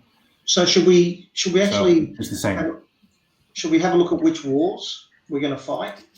Because Aemilius is useful for the Macedonic wars, if I'm not mistaken. Right, Yeah. so I would definitely be, so both the First Macedonic War and the First Punic War are going to be of equal strength. So because First Macedonian War is doubled from 12 to 24 plus the 6 of Philip V, right, that becomes 30, yeah? Right, so therefore First Punic War is 30, so is the First Macedonian War. So I guess you've got a choice, but what one's got the best of the disaster standoff numbers? I think they're about the same. They've all got really crappy numbers. So therefore, But then my he- number, Yeah, but I disabled this disaster, right? Yeah, you do. Right, if you've got something that disables or ignores disaster standoff numbers, that would be phenomenal. And perhaps that would be best as dictator with Master of Horse, fighting one of the 30 strength wars, and then your field console then would fight the first Gallic War. Yeah, so Paulus Macedonicus nullifies disasters and standoff numbers on the Macedonian wars. Yep. So So we should use him as a dictator to fight the Macedonic wars. But what about fleets? Do we have 10 fleets? So in that case then, because you're pretty tight on money and manpower is everything, your choice there. So you don't want to fight a naval battle if you can help it. So I think the First Macedonian War is definitely your choice between it and the Punic, but you still need 10 fleets to support the attack on the Macedonian War. Can you even manage that? well, As well as buying legions. on the Punic War, there's a naval battle plus 10. And that's an additional chance for you to lose. So it'd probably be best to stick with the Macedonian War where you don't have to fight a naval battle. Yeah, so that's agreed. I mean, the Gallic War and the Macedonian War are the ones to go for, right? That's Yeah. right. Can we even afford 10 ships? Macedonicus needs to be at the Macedonian War. Yes. We've got 9 ships, don't we? So you currently have 6 legions, and you've got 2, 4, 6, 8, 9 fleets. So that's pretty good. Oh, You've only got to great. buy one Perfect. fleet, and then the rest you can just pile onto legions, right? Yeah. Cool. Okay. Okay. Yeah. Okay, so That that's, will make sense. Yeah. so that's Macedonicus as the dictator. Who are we sending as the Master of Horse? Someone with 4. You've got someone with 4, don't you? No, we need him as the consul, the field consul. So Cornelius, the field consul. He can't leave Rome. No. Oh, okay.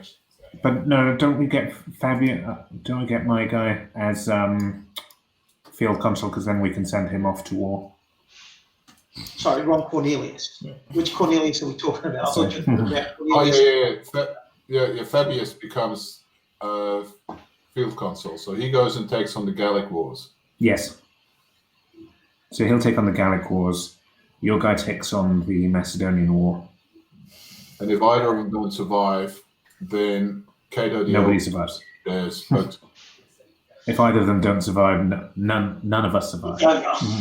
we can win the war, but you can still die. Oh, that's true. That is I'm true. being positive about this. Yeah. Yes. So who do we want as Master of Horse? There's good someone with question. military of 4. Who's that? I don't think we got anyone. The next level is 3. No, it's Flaminius. Oh, no, No, sorry, no. age 9. Age 9. Okay, sorry. So Aurelius, is it Aurelius? He's military of 3 in the Optimates. Yep. He's got military. Manlius has got 3 as well. And Quintquitius has got 3. So you can't remember these names. They're all new to me. It's a struggle. Yeah, love it. To the Yeah. bitter end. I think So who are we calling as Rome consul? or we Cato the Elder. specify two consuls, Yeah. and then those consuls then need to nominate the dictator. So I think Fabius needs to be one of the consuls. Yeah, he needs to be the field consul so he can go to war. Right, so it doesn't matter if your Rome consul's an elder, that's perfectly reasonable, and he can carry out his job. But right, just your field consul, your dictator, and your master of horse all need to be less than 7. Yeah. Yeah, So I think we've got it. I suggest Terentius as another consul to run the home front. He's an elder statesman. Who was And the other has a one we were very- just suggesting? Terentius, he's an elder statesman and has a very shiny head. Okay, but his popularity is 0. Yeah. Yeah, but the dictator, hopefully, at least one of either the dictator. Oh, are you thinking about Rome, or are you thinking about the fact that you don't like my faction? A little bit of both. Well, I think we do want So let's just stability focus afterwards. on Rome for the moment. I support Cato. Yeah.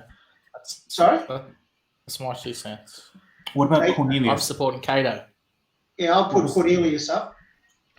Oh no, he was field consul. Sorry. No, it's field Oh, console. he can't be Rome consul next. Is that correct? No. Yeah, that's right. He can't be either of them. I Look, think it's not hard. Cato is a You'll have to- reasonable suggestion. So, who's going to be putting the votes up? Who's in currently? So Cornelius Dolabella is representing Julius from the Reapers Party as the current presiding magistrate who's making this proposal. So it's up to him to articulate this and then call for votes as required. Yeah, that'll be. So, for the highest success rate for Rome, I suggest Cato the Elder as Rome consul and Fabius as field consul.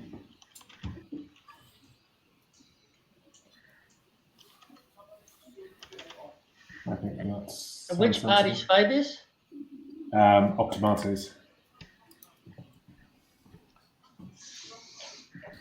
It's most likely that Cato will not have any powers whatsoever anyway, because that will go to the dictator. So is Fabius going to be the dictator? No. Well, Yeah. Who? Sorry. You Which guys. party will the dictator be? they decided. Yeah, the two consuls. Yeah. But Fabius, we want Fabius to be the military one, right? So the dictator usually goes to fight the war, doesn't he? No. So. Yeah, but we do want Aemilius Macedonicus to be the dictator. So he can't be one of the consuls. Well, he can be the field consul, the master of horse as well. He doesn't have to be the dictator. That's true.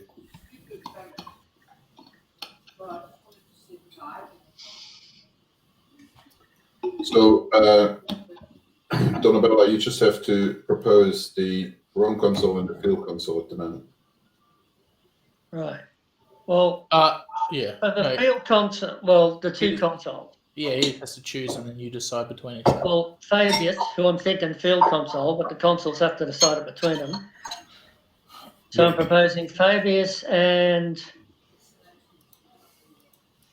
Cato. somebody to stay at home. The suggestion is Fabius and Cato as the consuls. Yeah. Cato the Elder. Yes. Okay, I propose the two consuls, Fabius and Cato the Elder. That's my proposal.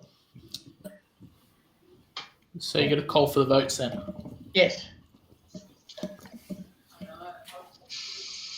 You'll need to articulate that and then specify who's voting first and carry on from there. Okay, well, I'm proposing that Fabius and Cato the Elder be the two consuls and that we vote for that right now. Yep. Starting with. Who would you like to vote? You call for the order that which everybody votes in. Well, I'll start off. Sure. I've got to change, I haven't changed the numbers yet, but I figured I only have 8 faction votes, so I'll go 8 in favour. Yep. And then the Princess Tarquinius Pro Praetore Party.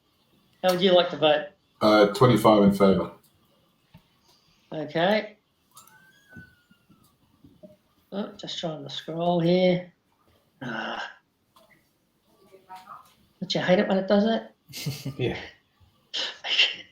Come on. You hold up the game. All right.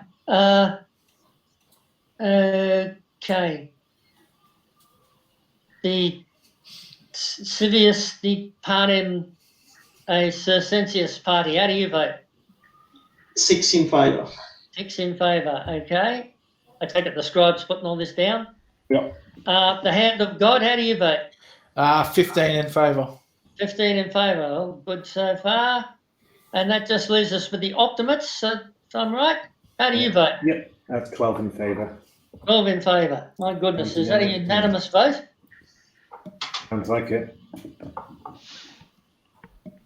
Very good. Right. So it appears that resolution has passed. So we'll do the next part slowly and tidy that up before we just enter onto our break. So if the new Roman field console wish to decide amongst themselves who's who, and I think we've already determined what that's going to be. But if you'd like to articulate that out loud, and then let's assign purple tokens and name plaques accordingly. I'll let Cornelius make the announcement. Oh, that means I've got to remember how to say your dude's name. We would like to nominate Cato the Elder as Rome Consul and Fabius as Field Consul.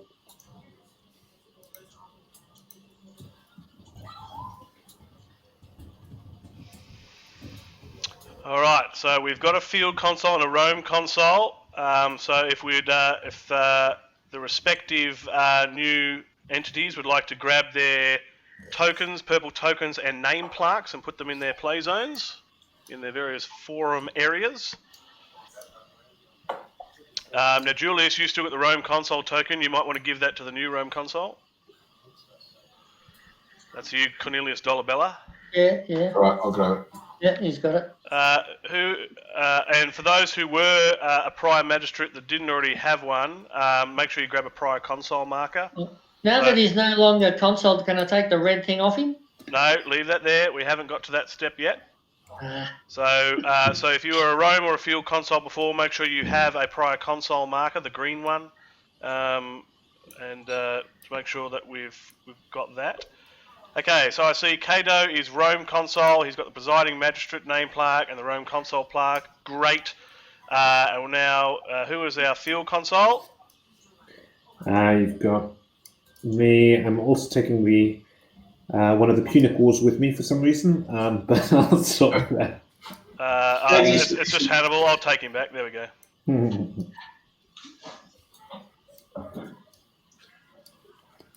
There we go. All right.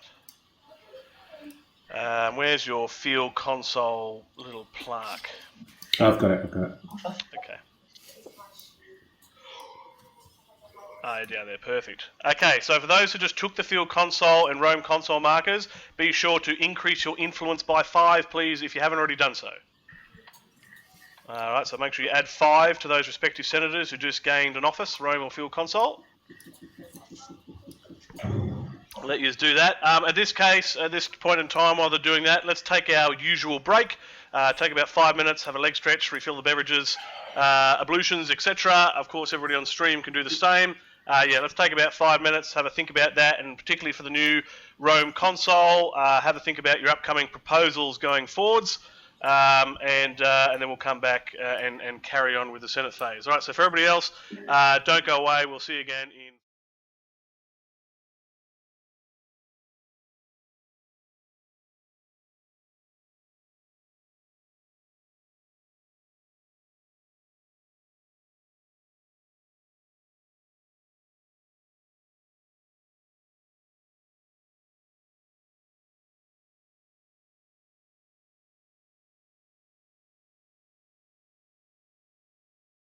Okay, we are now back from a break. We've had a bit of a rest, perhaps priming ourselves ready for the upcoming, or the remainder of the Senate phase, and of course the all-important combat phase, where it's 100% absolutely necessary that these guys get victory and defeat 2 wars to get under the required limit to continue on. It's a tough ask, but not impossible, particularly if the dice gods are on our side.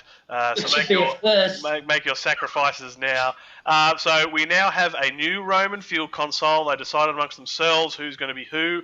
We're going to hand back over to, and this is not unusual to see, Rome console Cato the Elder as the presiding magistrate who's going to carry on. But I think now the Roman field console are likely to have a discussion about who they're appointing as dictator. So over to you guys. Or Pontifex Maximus. Yeah, we're in discussions, aren't we, Cornelius? I thought we'd essentially agreed on a dictator. Okay. But did we? Put it in writing? We didn't put it in writing, but I think I'm comfortable with the dictator being Aemilius Paulus Macedonicus in the interest of Rome. Okay, in that way, we're in agreement. All right, so we have an agreement on dictator then? Yes. We do. Okay, so who will that be? Aurelius Polo. Yeah, him. That bloke? All right, so Okay. go ahead and grab your dictator purple token and name plaque from the sandpit in the middle, and go grab and slap that on your senator, and add your +7 influence to that senator while you're there. And while you're also doing some mathematics for your increase in influence, go ahead and talk about who your Master of Horse appointment is going to be. So,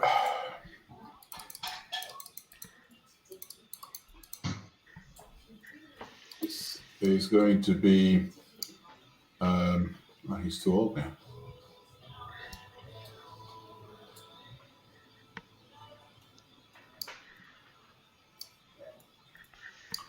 I think it's going to be Aurelius. Fantastic choice. For Rome. I don't think there's really anyone else that is feasible except for more Tarquinius party members, but in the interest of a stable government, I shall promote Aurelius from the Optimatus as Master of Horse. All right, there we go. So if Aurelius wants to take from the sandpit the Master of Horse name plaque and purple token, and I think you get 3 influence for that appointment. So go ahead and add +3 influence to Aurelius's total So as who well. was that? Fabius? Alias. Alias. Yes. Oh, Or Ilias, depending on how best to pronounce that. I think it might be Ilias from the Optimates.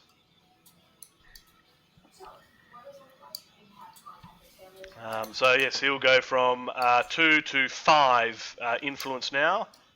Very good. He's grown up. He's growing up. What a big boy. Great. And while he's tidying that up, let's go back to the dictator, who's now the newest presiding magistrate, highest ranking available officer, who will take control of the Senate from this point. So he may continue. Okay. Well, thank you very much for the vote of confidence.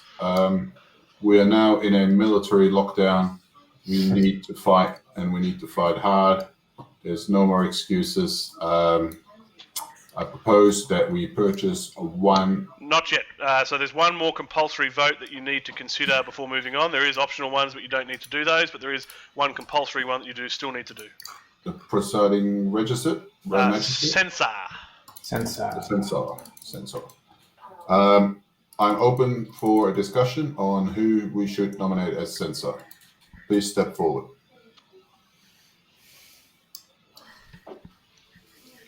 Can Furious be censor again? Yes. Yeah, I think it's anyone who's consecutive been a terms. consul. Consecutive terms as censor is allowable. I think he did a good job last time. He's liked by everyone. What are those big red things next to him? All of that went to the state treasury. Thank you very much. All of it. That is true. He has shown his loyalty to Rome.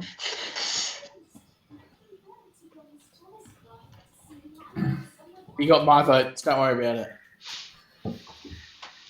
Anyone else stepping forward? Doesn't sound like it. The Tarquinius party is also putting someone forward.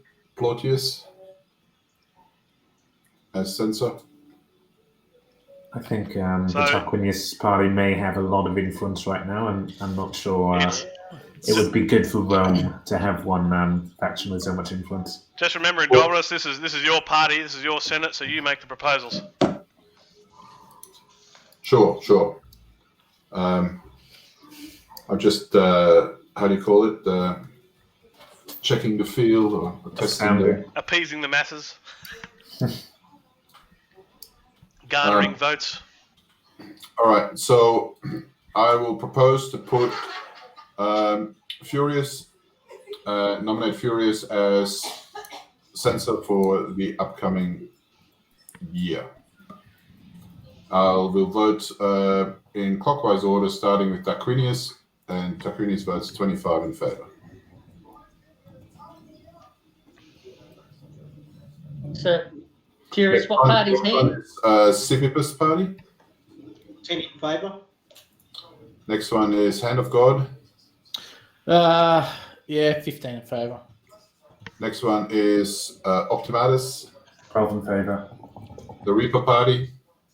8 in favour. Unanimous vote. So for Furious is censor again for this year.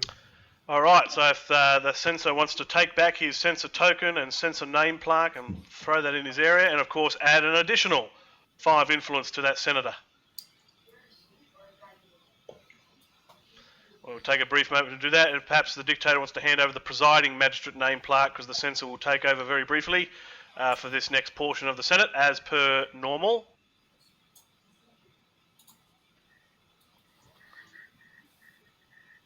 What are the optional? There's the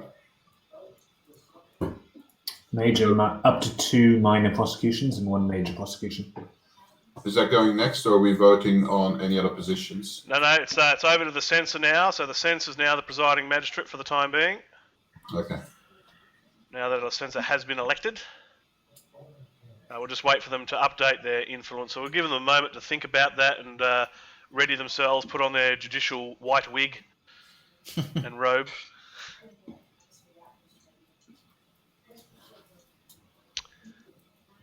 But yes, I think that will be a good idea for the next layout, for the next future games that I host of this here. Well, I'll have definitely more token resource pools around the board, around the playing area for people to access.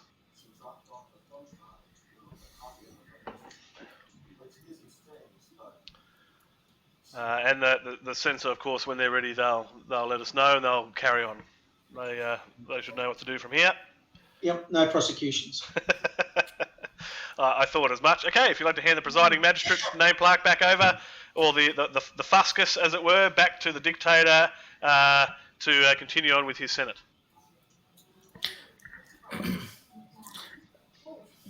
Okay. Warwick, can I use a tribune now? Yeah, certainly can. Yeah, I'd just like to use this tribune, guys, to initiate a proposal. Just because the current console is probably not likely to do this, I would like to censor. I guess I'll censor Cato. My proposal, will be to censor Cato. Is he who rolled before against my senator and stole one after we agreed not to?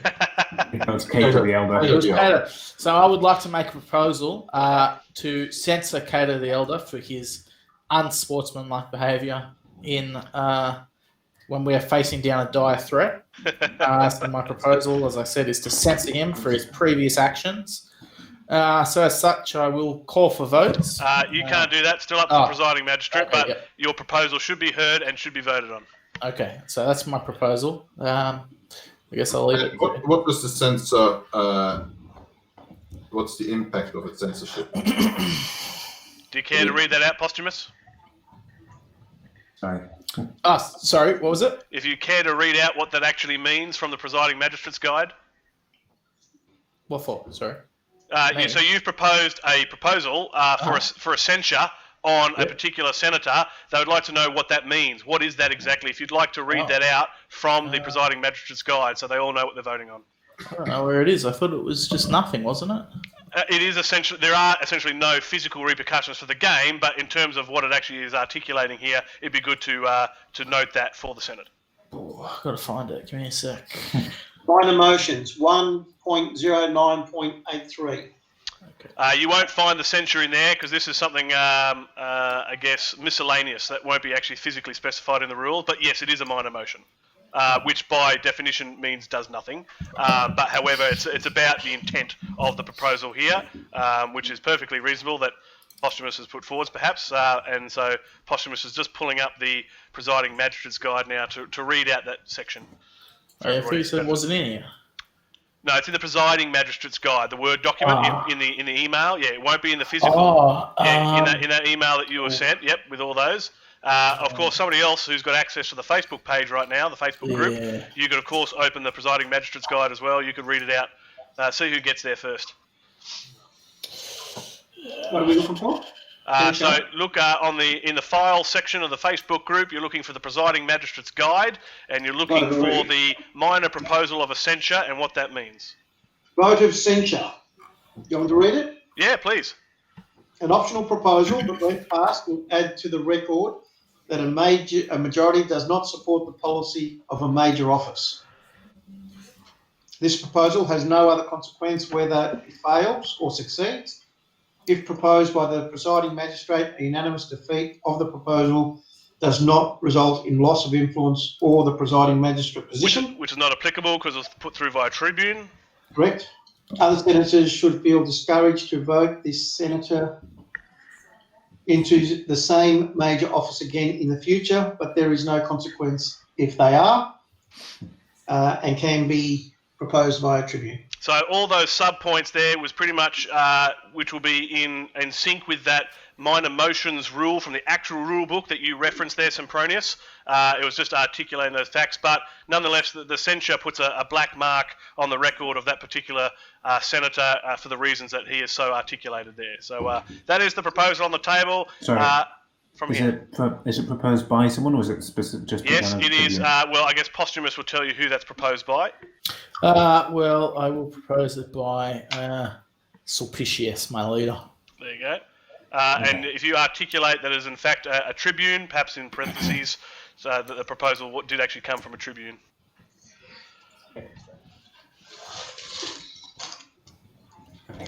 Well, as presiding magistrate, I will take that into consideration. I think it's ludicrous, considering that we're talking about the Rome Consul, who's just been voted in by everyone unanimously. You plan to censor it. How is that going to affect his speech to the nation when we need to get his full concentration on the work ahead? I am not in favour of this, and I will vote 25 against, and we'll go around the clock. Marcus Cornelius Donabella to vote. Chris, can I just say, remember, we all made a binding agreement before to hang on. Let's just vote first. Thank you very much. We made a binding public agreement. So good. So as the presiding magistrate just pointed out, Posthumous has now waived his right to vote because he's interrupted the vote cycle. He's just waived his right to vote. So back over to the presiding magistrate. There you go. So Posthumous has just waived his right to vote.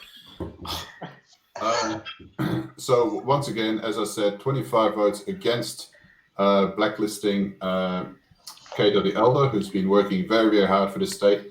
Over to Marcus Cornelius Donabella to vote in favour or against a censure.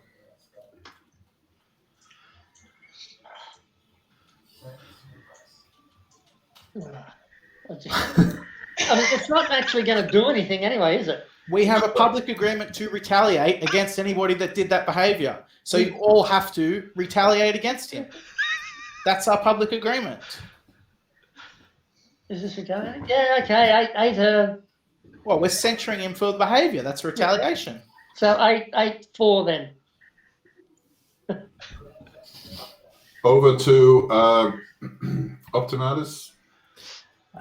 For the good of Rome, I feel we do need to censure this unsportsmanlike behaviour. So I vote 12-4. And finally, Aquila, the Eagle. Who is you going to vote for? I agree, 10 in favour of the censure. Carries 30 to 25. It's the black mark on this country. Glad to see it, guys. It's actually a black mark on the senator, isn't it? So he's been censured, but what does it do?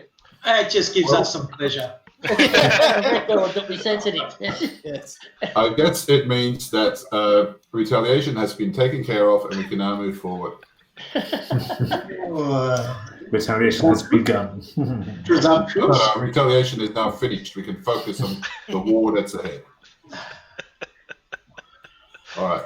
Assuming we win the war.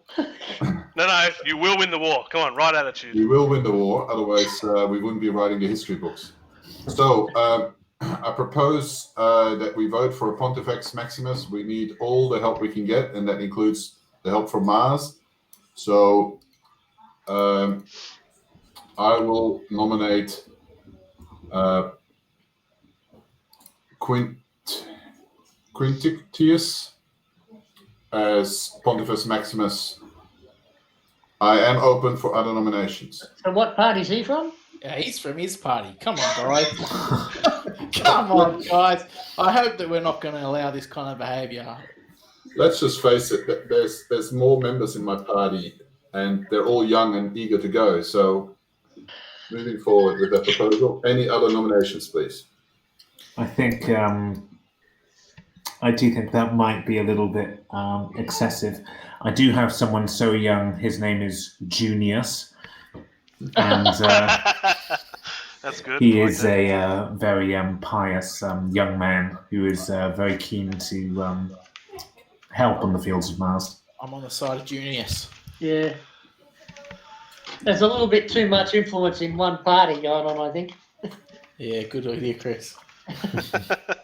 Look, we need to be decisive, and one party to lead is the way to go. But if that is the case, if nobody else wants to be nominated, Well, you're the only one who can make the nominations. oh, is it? I can. Yeah, you're You've got to put the proposal forward. So, like, Yeah, but everyone can nominate, can't they? I can put the proposal forward in the end. oh well, yeah. I guess the people you Yeah. can take Yeah, suggestions. people can nominate, just he's the only one that can propose. Yeah. All right. So I am wondering if Terentius would be interested in the role. Trenches. No, you know what? I said that I would be behind Junius, and I will stick to my word. What about someone from the Reapers party? Yeah, well, I'm happy to support. Or Oh, hang on. I simply can't go with Quinticus. I think Julius is also a potential. I mean, Well, he's very popular. Well, influential, rather. he's more popular now, and he's very influential, and he's got a lot of history behind him. Yes, well, I'd be happy for the good of Rome to put him up as the, what's the term we're going for again? I think that shares the love around. Pompous Ars, was it? No, Pontifex Maximus. Well, yeah, the religious leader, yeah. That's right. Yeah. All right, so I nominate Julius as religious leader, Pontifex Maximus, since he's got a close relationship with the god of Mars. He's been to war, and he knows how to pray for us. So, the Reapers Party, please vote. Well, unsurprisingly, I'll vote 8 votes in favour. And I will vote 25 in favour. Over to the Civibus Aquila Party. 10 in favour. Hand of God Party. I'm going to vote 15 against. Okay. Whoa. Not the Hand of God Party. Optimatum Party. 12-4. Okay. So motion carries.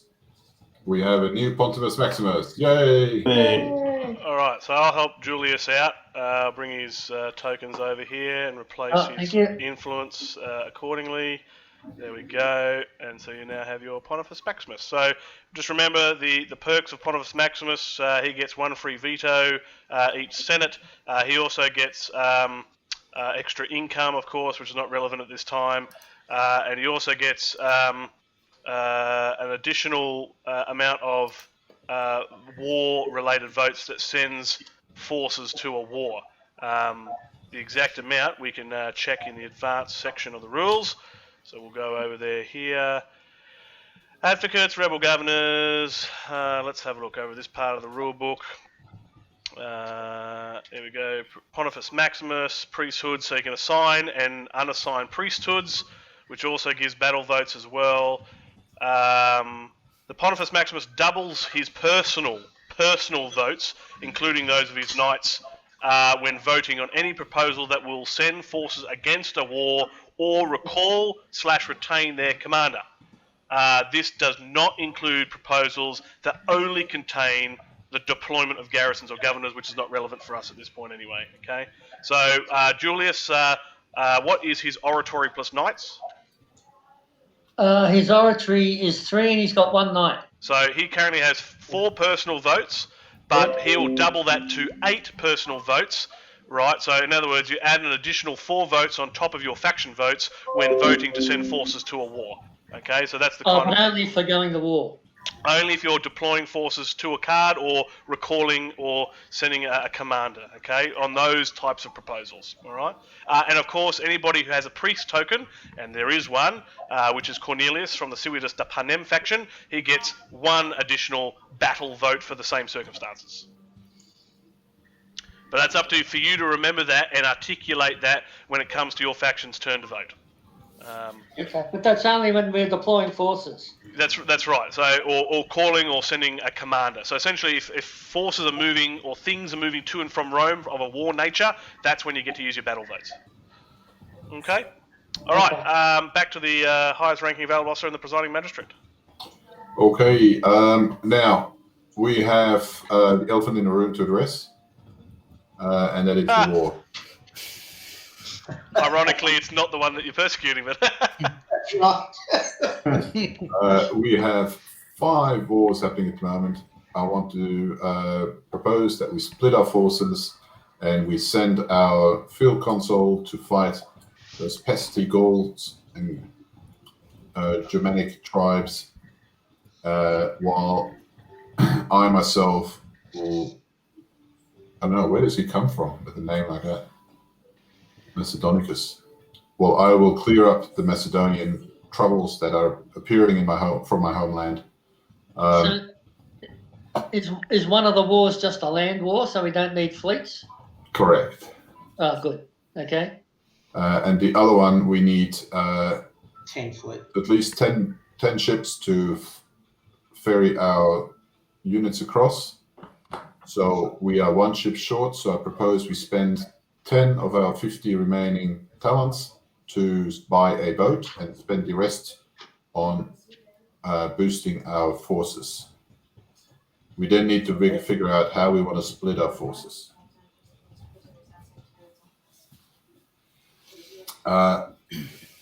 So the current on the table proposal is that we vote for spending 50... Is it called talents? Yes, correct. Yep, talents. Yeah. 50 talents to boost the war effort.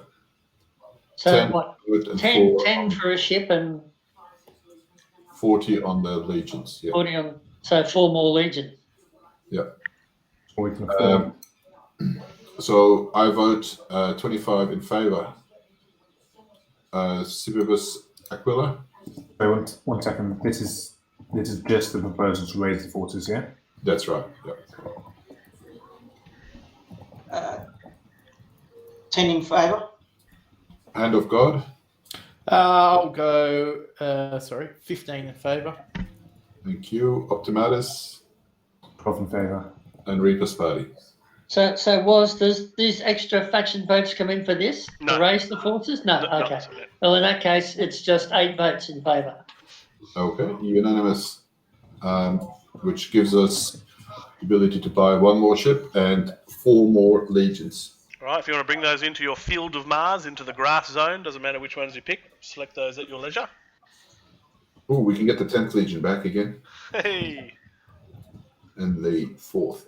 re-raise, dust off the Aquila. Now, have we still got the legion that was veteran status? No, he got killed in the last combat. Oh, damn. I was afraid of that. So, unfortunately, we have 6 of our legions in the Gallic Wars. Now, as far as I'm concerned, you can recall those and then send them out again. Okay, And let's do that. subsequently, that means you'd recall Sulpicius as the commander as well, should that be the case. Do we need to vote for that? Yeah, absolutely. Okay. I propose that we rearrange our battle plans and call our forces, or let's discuss first how many forces we need for the Gallic Wars. What are the calculations there? What are the odds? We're looking at field consul to go in. He has a military ranking of 5. We then need at least, we need to beat 10. Right, the closer or higher above 10 you can get, the better for yourselves, right? Then it'll be with a 3d6 modifier. Boudica was beaten with less numbers, wasn't she? Yeah. So they had good dice rolls, all right? And if I remember correctly, Caesar beat 300,000 Gauls with 80,000. Yeah, he rolled perfect 6s. That was really good. Yeah. But hang on. Yeah. He included in the count all the women and children that he slaughtered. In that Yeah, a few million. So he actually rolled a 7 on a 6-sided die. So. Well, I was going to say, Caesar was rolling the D20, wasn't he? He was rolling into popularity. So I propose that we withdraw 2 of those legions. That leaves 4 for the First Gallic War, plus 5, so it brings us to 9 in total in army strength. So we've got to roll a 15 or more. So at the same time, that gives us 6 to battle the 30. Was it 30? Yes, I believe it to be 30. So you double the strength of the war card. So it goes from 12 to 24, and then you add the plus 6 of Philip. Yeah. So... and then we're sending a 5 plus a Master of Horse 3. with 3, so plus 8. Plus 8. So we got a 6 plus an 8 is a 14 against 30 with 3d6. It can be done. That's right. If you get a top roll, that's it. You're doing better. This is starting to make the charge of the Light Brigade sound like a sensible thing.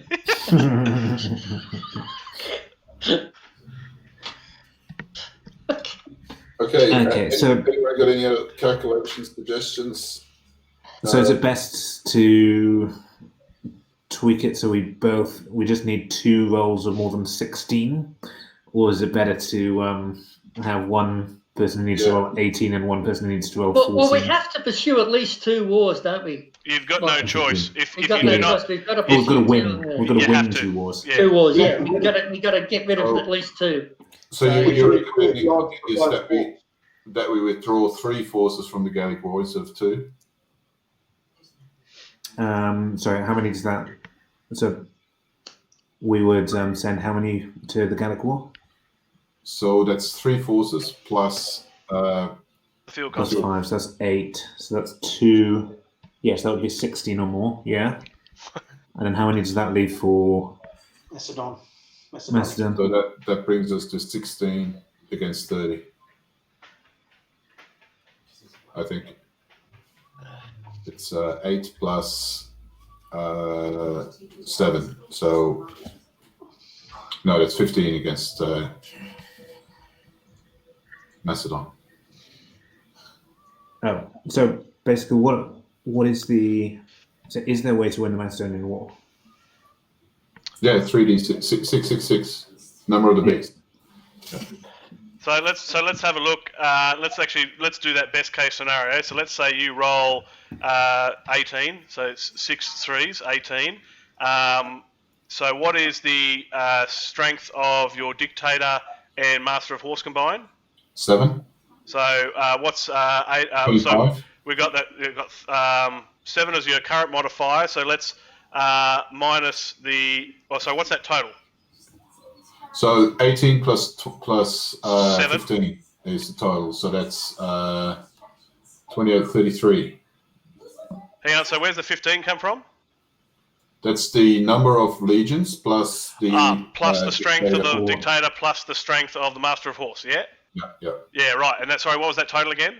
33. 33. So 33 minus the strength of war 30 gives you 3. Right. Yeah. So and then if you look at that in the combat results table. Which war is this one? So this Macedonian. is the Macedonian one. Okay. The Right. first Macedonian one. So best case scenario with a roll of 18 and then adding all the strength of your legions plus your dictator plus your master force minus the strength of the war 30 leaves you with 3. And if you look at the combat results table, best case scenario, it's absolute and utter total annihilation. So the best we can hope for is we're annihilated. Yes, correct. So we can't. Okay, so we need to get to 8, right? To have a stalemate. But Right. that one No, we says still we lose. should get to 14. And then that so let's play these out, shall we? So now what we're doing is Well, hold on a sec. But Aemilius Macedonius nullifies disaster and standoff numbers. yeah, that doesn't change the outcome of that roll. Yeah, That's those funny numbers that. that's what got us last time. Yeah, that doesn't change the outcome of that roll. So I think what we're seeing here is we're not going to survive, but let's see how well we can go down in a blaze of glory. All right. How many? Can we just do the Gallic War for a moment? Yeah. But let's wrap this up formally. Yeah. I'm proposing that maybe for the Gallic War we don't give him any legions. We take that all away. Just the field console on his horse. What?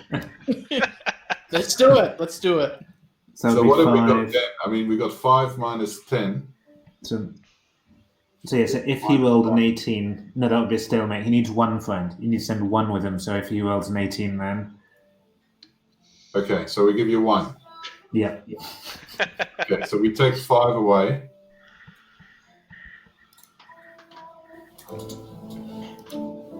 So we withdraw 5. That's cruel. Make sure you do that as a proposal. Yes. Yeah, we're just working through at the moment. Are we?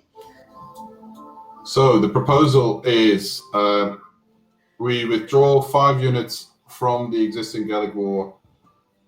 We send in our hero Fabius to take control and win that battle. And we reassign those 5 withdrawn legions to the battle against Macedonia. And merge that. Let's just do these as with two motions to make it. Well, it's up to if it's up to the presiding magistrate. If he wants to wrap it all up in one, he can. If provided that everybody's comfortable with what's being articulated. Okay, so I'm first, comfortable, but I don't see what choice we have. first option is to what happened to that? Oh, it's still there. Okay.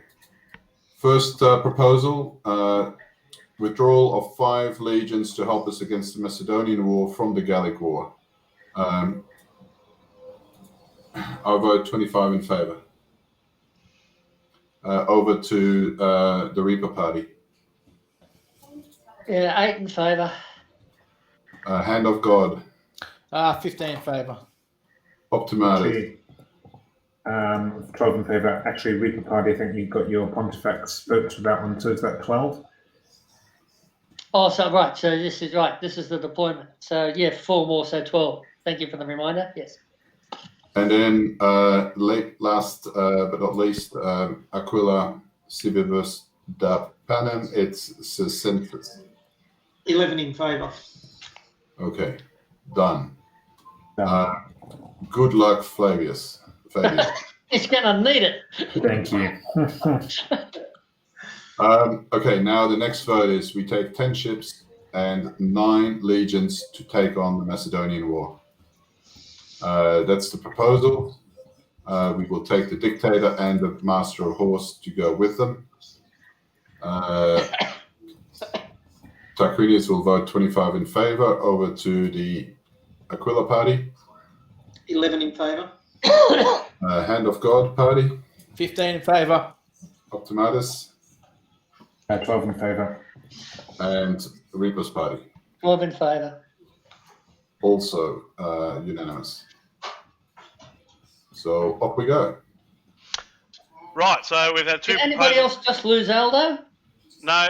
Yeah, sorry, I did. Yeah, did Aldo? Yeah, I've lost him. He might have paused his camera though. He might have done that Oh, maliciously. That's fine. We'll just double check if he comes back. He'll message us if he thinks there's a problem. All right, so I take it with those 2 proposals then that our dictator, master of horse, and field consul have all left Rome then. which therefore concludes the current Senate phase, and we move into the all-important combat phase. Yeah. Roll some sevens. So let's see how many of the bastards we can take with us, right? So wasn't it?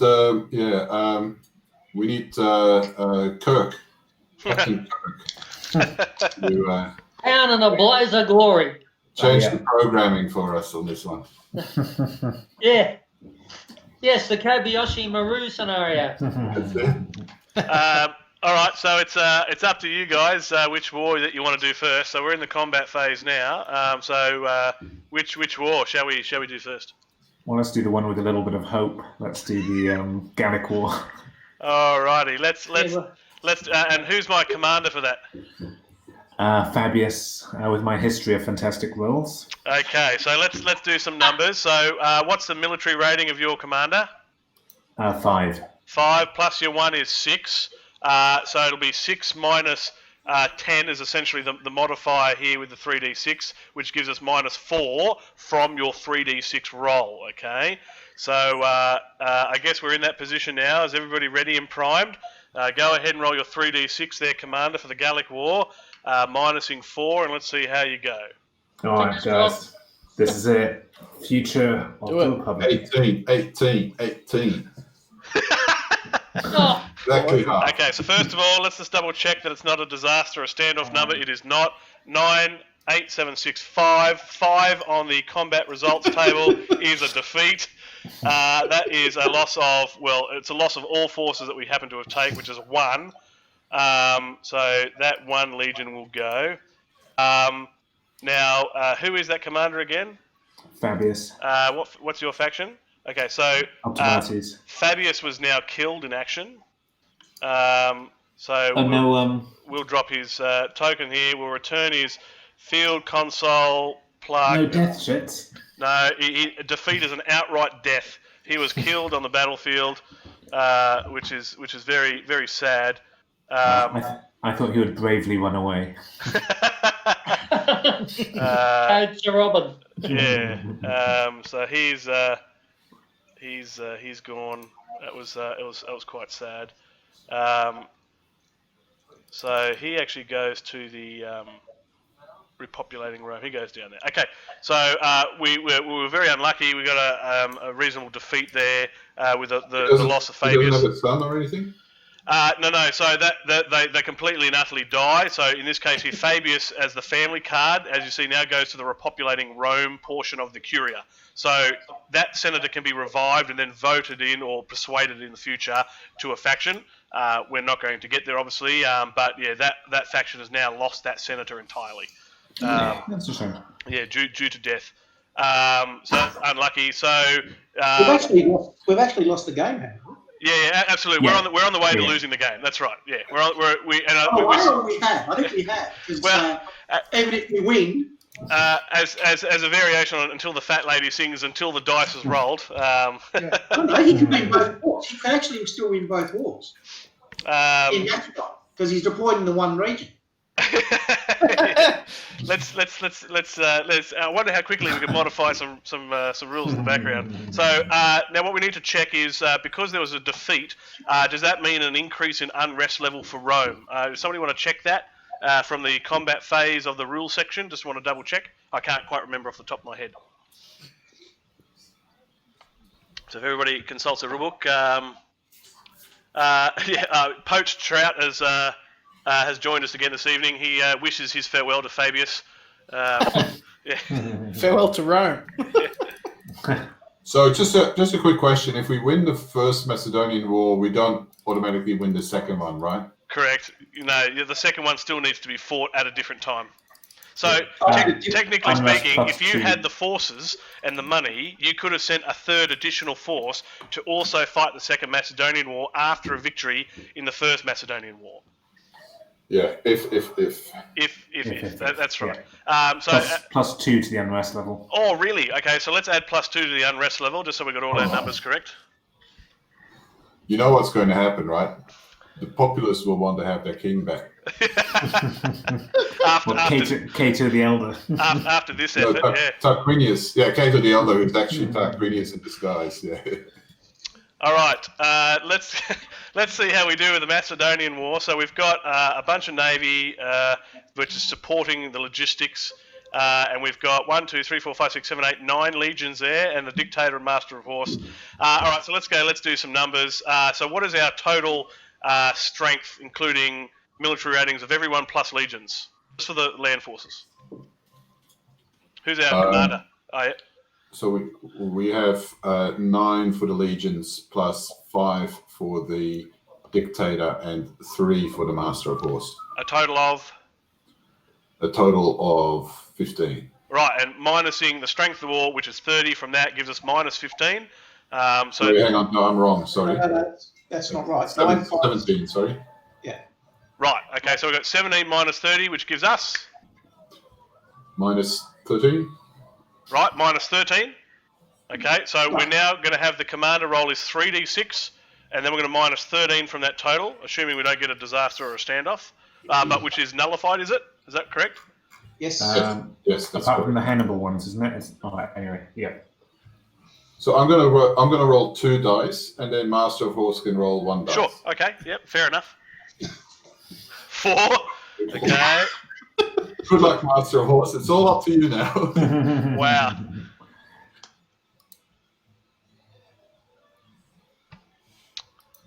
Waiting patiently Has my own thing? as he draws his sword.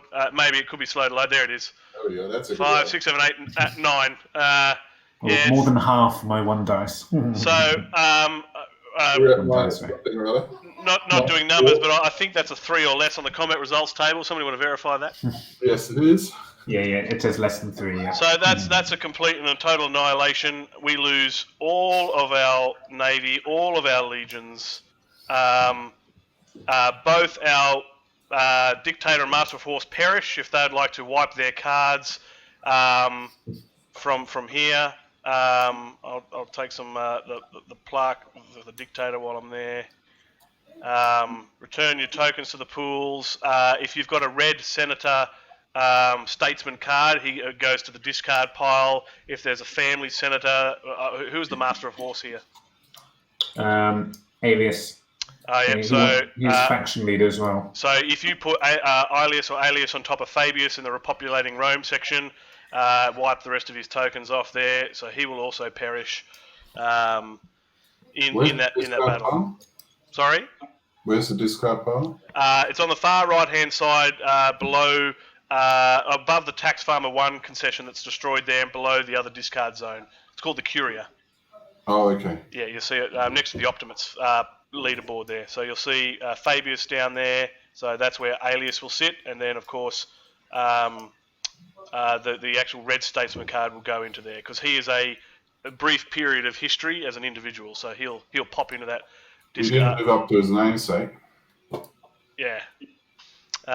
Okay, so with the conclusion of those 2 battles, that will bring the conclusion of the combat phase, and where we conduct our assessment, where we have 4 or more active wars, which is a defeat, which I think we all saw coming at this point in time. So before we throw in the scutum and throw in the gladius and walk home with whatever's left, I would like everybody to do a final check of their faction influence as it now currently stands. So if everybody wants to now do a final check of their faction influence as it currently stands, So what's the, and update your formula? box.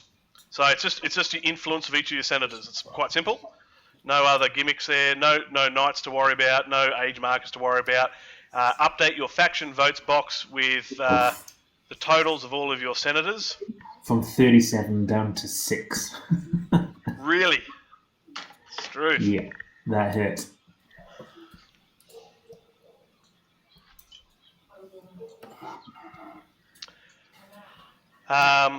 So what we're going to do here is, so technically nobody wins, but I think everybody likes to know who did the best of the losers, so that's what we're going to calculate now. Okay. Right, so I guess overall for those perhaps watching the stream, and I guess for all of you guys as well, yeah, so this is one of the cases where we all lost, and that was because of the wars, and most of the time that will sometimes come down to the draw of the deck.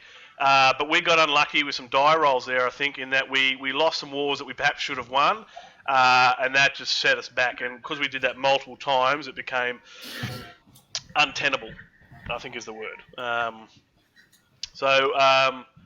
The manpower shortages. Yeah, that didn't help. Yeah, those manpower shortages came at very unfortunate times as well, made things very difficult.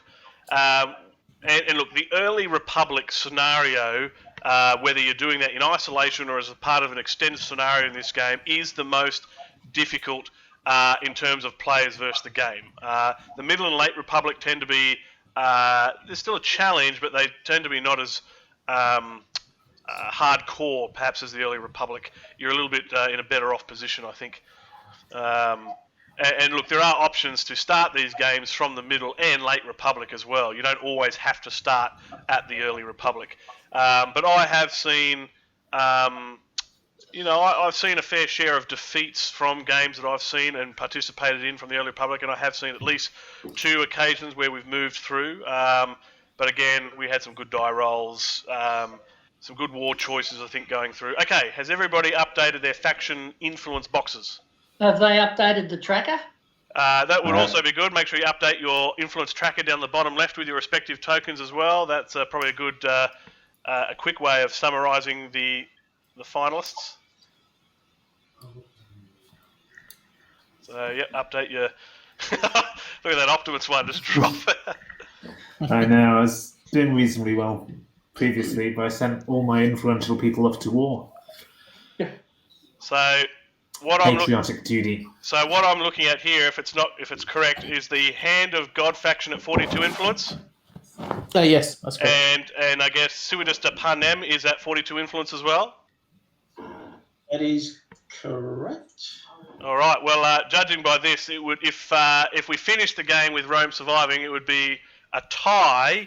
And I think that the rules actually specify a way of determining the actual overall winner, and I think it comes down to a series of things, including knights, for example. Let's have a look, actually, to see how that would go down. Let's look at those victory conditions and influence. Hand of God has a lot more knights than the... Yeah, okay. I think, and maybe with knights, we've got 2. Hand of God...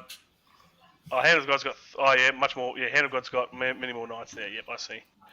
Yeah, maybe with knights up, they could perhaps claim a slight lead, but right, a tie and influence there. But, oh, well, look, folks, that concludes at least the current sitting. Can't we play our cards in our hand? Isn't that before the end? Well, yeah, the game is technically terminated at this point, but if you'd like to throw your cards on the table, you can talk about them, maybe discuss strategies about when you perhaps would have played them, by all means. So if you want to dump your cards on the table and have a chat, let's do this now. I just wanted to explain to Henry, because I'm really bad at what I did. It's all right. And the reason why I did it is because of this card. There you go. Right. So I wanted to play that card, and so that would have been my next step, is to play him, and that would have boosted me up a little bit more. There you go. So obviously, you could have discussed a trade or correct something else. Yep, I didn't need to. Cornelius Dolabella had a similar circumstance. That's right. You've got a different way. Legal censored for it by the Senate. Yes, I got a censor. Yeah. So Cornelius Dolabella also has a statesman card as well that he could have done something about. So he's got Scipio Africanus ID number 1. Who's got the ID 1 family senator? There you go, in Civitas de Panem. So in another scenario, perhaps Cornelius Dolabella would have either A, tried to steal Cornelius, which is quite difficult at 17 influence, but likely he would have been trying to make political dealings with Sempronius to go, look, I've got something you want, let's work something out. So Okay. No, I had 2 trading cards and a protection against an assassination. Yeah, I just got Tribune cards every single time. I had 1 Tribune. To answer Poached Trout's question, no, Scipio never got played in the end. It stayed in a hand. never came out to play, unfortunately. Well, I was thinking about trying to use him once, but you said I couldn't because That's right, because you don't own the respective senator underneath, because Sempronius owns that senator. So you had only two choices. You give away the card in some sort of political deal, or you try and persuade the Cornelius senator to your faction, which would have been quite difficult in the later parts of the game. Yeah. Okay. Yeah.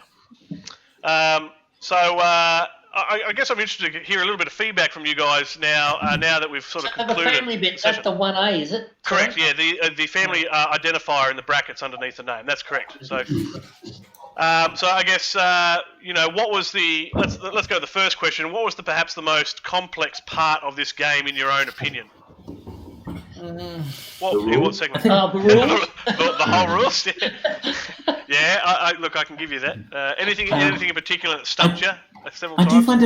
I do find it weird that some rolls you're trying to get lower than a number, and some rolls you're trying to get higher than a number. Yes. Yeah. I think it would make sense to try and make those consistent, but in order to succeed, you're generally trying to go for a high number or Not that low it would number. make any difference, but it'd be nice to know, what do I want to roll? Yeah. Sure, and that's why every time we had either a persuasion attempt or a prosecution or a combat roll, I have those cheat sheets that are all available to you in that Facebook file section and the formulas. But one of the things I think I plan to do is actually put those formulas into the play space so we can all step through them as I have been doing when doing those calculations in the background. But right, they are a little bit quirky, but they take into account all the variables which would otherwise influence the outcome, particularly in terms of the persuasion attempts. You've got to take into account loyalty ratings, which, and in the end, it is what it is. But right, they are complex, and they do take a bit to think about. And even myself as, let's not call me a veteran, but somebody who has played it a few times, I can never remember them. I always have to refer to the cheat sheet. So yeah, good point raised. Well done. What about anybody else? Who else had found something in particular that was always bugging them or found it quite complex? Well, it's just, for me, it was just that the battles were totally on the rolls. Like you couldn't try and introduce any sort of tactics or something into it. It was, but still, it's from the point of view of the Senate sitting back in Rome. So it's not a combat game; it's a political game. I think the issue was that for the battles, we were just off on the back foot from the start with the manpower shortage, and then losing a few wars and losing all your guys. It just kind of snowballed. So then it was just the rolls because we didn't have the resources to do anything else. Yeah, we were on the hide, as you say, we were on a hiding to nothing from about the second game. Look, I found it quite effectual to always vote for that extra round. Right. I think that is something that helped me out a lot. I mean, I didn't win. Hand of God won. So I'm glad I took his card after all. No, you're right. I think having had 7 senators in my faction, I think Tarquinius is coming back. So I've just had a comment here from Poach Trout. He says, I've often thought that the restriction of playing certain cards during the revolution phase and the exchange of money in the revenue phase too cumbersome and confusing to new players. The playing of cards and trading of money should be done at any time, in his opinion, to simplify things. And you're right, and that is a point that I certainly agree with Poach Trout. The fact that only the playing of cards occurs at that specific point in the revolution phase, and then, of course, the exchange of money. So let's say you make either a public or private agreement, doesn't matter, in terms of the exchange of funds. Although the agreement could occur at any point, that money can only change hands during that redistribution step in that phase, which again complicates things, and you've got to try and remember things. We were just lucky in this case that our good scribe Cornelius Calum did a good job of keeping notes, and I'd just like to give a brief applause to his good note taking. I, as the GM, was happy with his efforts in the Facebook group there. So well done to him in maintaining beautiful Roman records, and they will carry on for history. And then, of course, the ability to play cards. And only at that end revolution phase, there were several times where you guys asked me, when can I play this card? When can I play this card? And 9 times out of 10, it was always in that revolution step. So, definitely a good point, Poach Trout. Yeah, for sure. Yeah. When to play the card was one of the most confusing things. Yeah, like the assassin card and all those sorts of cards are all pretty hard. It took me a while to get the individual treasury versus faction treasury side of things as well. That was a bit of a that was a tough one. So I think when I set up the play area for any future games, I'm going to take that little wooden cheat sheet between faction and single treasury and put that in each of everybody's play area to make that more accessible, to continue to remind people. Because you're right, it's always in your head as to where does the funding come from for this activity. Because for bribes, you want it on the actual person, don't you? Or for games? Yes, on the individual personal account. Yep. For the party's treasury, why would you want it in the party's treasury? So that is for two reasons. Great if you're a rebel, so you can pay for maintaining your rebel troops from there, but also defending against persuasion attempts. So whether it's on another faction or your own, you can only defend against an offensive persuasion attempt with money from your faction treasury only. From the faction treasury, that's right. Yeah. So it's a defence fund, really, for a defence lawyer, I guess. Poach Trout said, "Well done to the scriber as well. Hannibal shall execute him last." What a privilege. Is there a way to win? Like, I know influence is big, but is there a way to win if you have all the votes? Like, so there was a good point to raise. So we had a discussion. I think it was in the 4th or the 5th assembly. We were talking about Julius, who was getting really high up in his influence there. Now he's at 27 right now, which is pretty damn high. Yeah. Now we sort of laughed off that he wouldn't have the faction of votes, but what you've got to remember is if the proposal goes to the floor, and that could be put through via a tribune at that point, via his party, his influence also counts as additional votes on top of his faction votes. So he would get damn close compared to, depending on the votes of everybody else on the floor, which would naturally vote against him. What are you voting for in that case? The console for life. So, so I should have used my Tribune card to propose him as console for life. Yes, you could have. But I don't think, although it would have been very close, I still don't think you would have pulled the numbers when that conversation was first had. Now, at 27 votes, plus 8 votes, you're getting much closer, I think. But so that's something sneaky to remember in the background. Someone's got high influence over that 21 threshold. At any time, that proposal could come out, and those influence points also add to votes. Then, if he's plussed up on money, he can then also buy votes. And anyone can buy votes at any time for a proposal. That's always on the floor. It comes from a single personal treasury again. So I found money itself to be ludicrously difficult to gain. It might have just been this game that we've experienced now, but have you in the past had like rich players in there? Yeah, when you get on in the game, and if you're not having to throw all your money at games and the state treasury, people get really plussed up. So people absolutely, the moment they get a concession, that revolution phase, or if they start with them, they're throwing them down, right?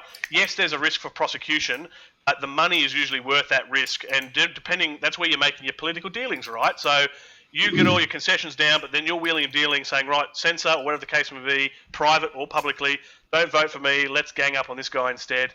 And that's where really most of your money's coming from, is your concessions. So I know from you guys, they're a bit hesitant about playing concessions. I had some questions from you guys at various points. But you'll find a lot of more experienced players, perhaps, they will absolutely be playing those concessions, but then to back that up, they're doing the political stuff in the background, right? How to protect themselves, who are they voting in censor, that's the big one. And you'll often find that a censor is just not a simple unanimous vote anymore. You'll see 2 or 3 or 4 failed proposals until a censor is found, because that is so critical, right, to determine who gets stung in the end from those concessions. So that's where your money comes from. So basically the censor does nothing except he can do the prosecutions. That is correct. So the censor is quite powerful, and that's why my eye twitched every time the censor said there'll be no prosecutions, right? The censor should be every time smashing people, and particularly in the early stages, right? You want to be hammering and taking any opportunity to smash people that are appearing to get into the lead, right? Because then, of course, your prosecutors and whatever, there's bonuses for successful prosecutions as well. So there's also a risk if you fail. It's only a minor loss in influence, right? I think that would be worth it, and the risk sometimes, right? Poach Trout here says... In actual fact, that last time when I said I actually did have a look and see if there was any major or minor markers on the Tarquinius party. There wasn't any. Yeah, I saw that. Yeah, I looked too. That's where I was going to prosecute. That's where I was going to get for his little, Scheme. attempt. Well, actually, on that note, I've got a question before I got to jump off. Yep. As dictator, would I have been able to propose a law to stop the Censor. somehow the No. no? Unfortunately not. That will impinge on mechanics by the sounds of where you're going. Two more comments from Poached Trout here. Money becomes more prevalent in the Middle Republic and can get crazy high in the Late Republic. So we're talking 100+ talents on one senator the further you go on, right? And then he also says, concerning the censor, even the threat of prosecution can be quite powerful, right?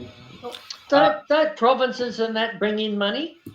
Yes, they do. In fact, as governor, that's another way to make money as well.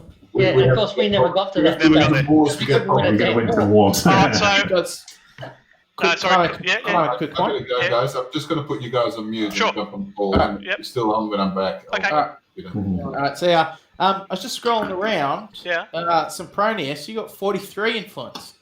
I've only got 42. So that would make you the winner. Aha. You got 43 influence, it says. Everyone must have been looking at the influence tracker. Just as I was scrolling around looking at everyone's cards, it says 43. I only got 42. So that means you're the winner. Well, the best of the losers. Well, best to lose. I don't want to deny him what's rightfully his. Just thought I'd point that out, everyone. Well, there you go. Good to know. I guess I've got some more questions. I'm still open to more discussion, but I just want to put this on the floor at this stage. I suspect the answer may be no from some of you, but there is an option, if you guys so desire, that we could start fresh, but would I recommend that you'd start from the Middle Republic? You don't necessarily have to start next Monday. You could take a break again. I asked the question, but there's no obligation for anybody to continue because you did pass that resolution that you would only restart within a certain amount of rounds, and we've gone beyond that. So I guess if you guys so desire, it would like to give it another crack, but we'll start from the Middle Republic instead. So I guess open to you guys, should that be something that you think you'd like to do? Ooh, I don't mind. So that's a yes from me, I guess. Greek. There's one. I guess I've got some possibly conflicting interest on Mondays Okay. coming up. Sure. And that's okay. If you've got something else on, that's perfectly fine. What about the other guys? Okay. Sounding like there's some hesitation there, and that's fine. That's okay. Yeah. In the future, you might decide to do so. I can certainly leave you in the group, but it's been very good to have you on board for this session. I certainly thank you for being a part of this, and I certainly drew a lot of enjoyment, as I'm sure a few did, watching the streams as well. So I'll come and watch. yeah, you can come and watch. Yeah. Yeah, jump on the Twitch. That's okay. So I guess, is there any other comments about the game? Or changes? Who was the biggest threat in your eyes, if we're able to continue? I've never played this sort of game before. So any of these sorts of games, whether it's tabletop or this way, and watching the machinations at the very start was intriguing. And that was quite interesting to see the different tactics that different people took. Because I'm just here, and then later on I've gone and done some research and figured out, well, I've started this whole thing wrong in the way I've played it, and should have done some things differently. There was a couple of, at one point, a nomination that I made or a proposal I put forward that I later regretted. So it's interesting watching how it develops, and Henry's move on Malcolm's senator, an interesting one. So for me, the struggle I have with a game like this is balancing working together to get through the stages that we failed, while at the same time doing other stuff behind the scenes, which means you're going to let people down. I really struggle with that, which is why I'm not putting my hand up to play again. For me personally, I can't play that sort of game. I love cooperative, semi-cooperative style games. The fact that you have to try and work together, but also work against each other. It's a weird, fascinating dynamic that I really enjoy. Yeah, well, you love that Secret Hitler game, eh? Yeah, that's another good one. Yeah, that's fascinating to play as well. An interesting bluffing game for sure. Just to answer Poach Trout's question, no, there were no assassination attempts. I think everyone was too preoccupied with trying to keep Rome above water. Yeah. I think outside of the unsportsman side of things, I probably would have tried to assassinate Cato quite soon. Geez, I feel like Antonius's faction was getting a lot of. They seem to have a lot of key jobs. They had a lot of, big purple signs and, a lot of stuff going on in that one faction. So how much communication was going on between the Hand of God and the Optimatus faction? Not too much. Not much, no. Happening there, especially early on. It was only early on. I think of the kind of balance of power, when it was kind of between necessary. you and nobody else. Yeah, sorry. Well, I was throwing feelers out kind of when I thought it was needed, but otherwise, I was just kind of letting the cards fall where they did at the start, I guess. Yeah, I don't think I did enough scheming. I think we've played it before, have we? Apart from Warwick, so Right. They fell into Cornelius' lap, did they? Well, So I really felt like it was an uphill battle for me, being diagonally opposite. I don't know if that was something to do with it, but I saw that there was synchronicity going on between the two, with you handing the Rome console between the two parties, and everything. Nobody else seemed to really have much. And I think that's why you ended up with 42 influence, because well, actually early on, but I think I actually whispered to someone and said, "Let's break up this." There was a cozy arrangement going on, and I'm sure it was between Malcolm and Henry. And I think Martin, I think I said to you, "Let's break up this cozy arrangement." Run here and come back. Oh well, let's just go along for the ride and see what happens. I didn't steal his senator. Yeah, I remember. I think for the first, you did. I think for the first game, I couldn't work out how to whisper to you, Marcus, so I couldn't actually send anything to you because of the dot after your name. Well, I guess it's helpful to know in the future that for whatever reason the Roll20 whisper interface is failing for you. You can always send an individual WhatsApp to the individual, noting that if you know their number. And so that would perhaps be another way to communicate, one I might encourage in the future, to maintain those secret comms without making it obvious. Yes. But I think actually one thing I did struggle with was having the Latin name of everyone plus the faction name to deal with. So I think it was even the last time that we played, when that was 4 or 5 in a row, I was still struggling to remember whose party was which. Sure. I do like you having your name and the party name on your photo. I think that's a good combo. Yeah, I might suggest that for the future.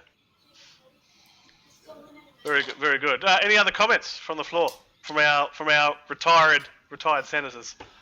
I heard you talking about other games before. Has anyone played Dune? June. No, it sounds like a good time to start playing it.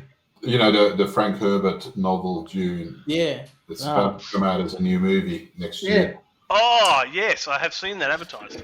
Yeah, and it's actually a lot simpler than this, but on the other hand, it throws a lot of curveballs, and there's a lot of sort of inter-party factions and stuff like that going on. Oh, right. Okay, interesting. I enjoy that. All right. Well, you guys are always welcome to stay within that Republic of Rome Facebook group, and perhaps you might be able to watch the future sessions that hopefully occur that I hope to GM. And then, of course, you can always tune into the Twitch or the YouTube channels as I post those. If you haven't already watched them, and some of you may have been sneaking a look already, I have posted them to YouTube under Australia Nova Romana, so you can probably analyse and assess your various performances and perhaps see where you went wrong through watching those episodes as well. So, again, a final thank you from me. a thanks from Nova Roma and Provincia Australia. It's been great to have you all on board and playing here. Well done, and I hope to play with some of you again in the near future. So, walete to our senators. But June Thank game you. like this, And thank you, Warwick, for basically guiding us through that. It was and also for all the work in setting the thing up, taking the board game and putting it on here. Yeah. It was certainly a passion project.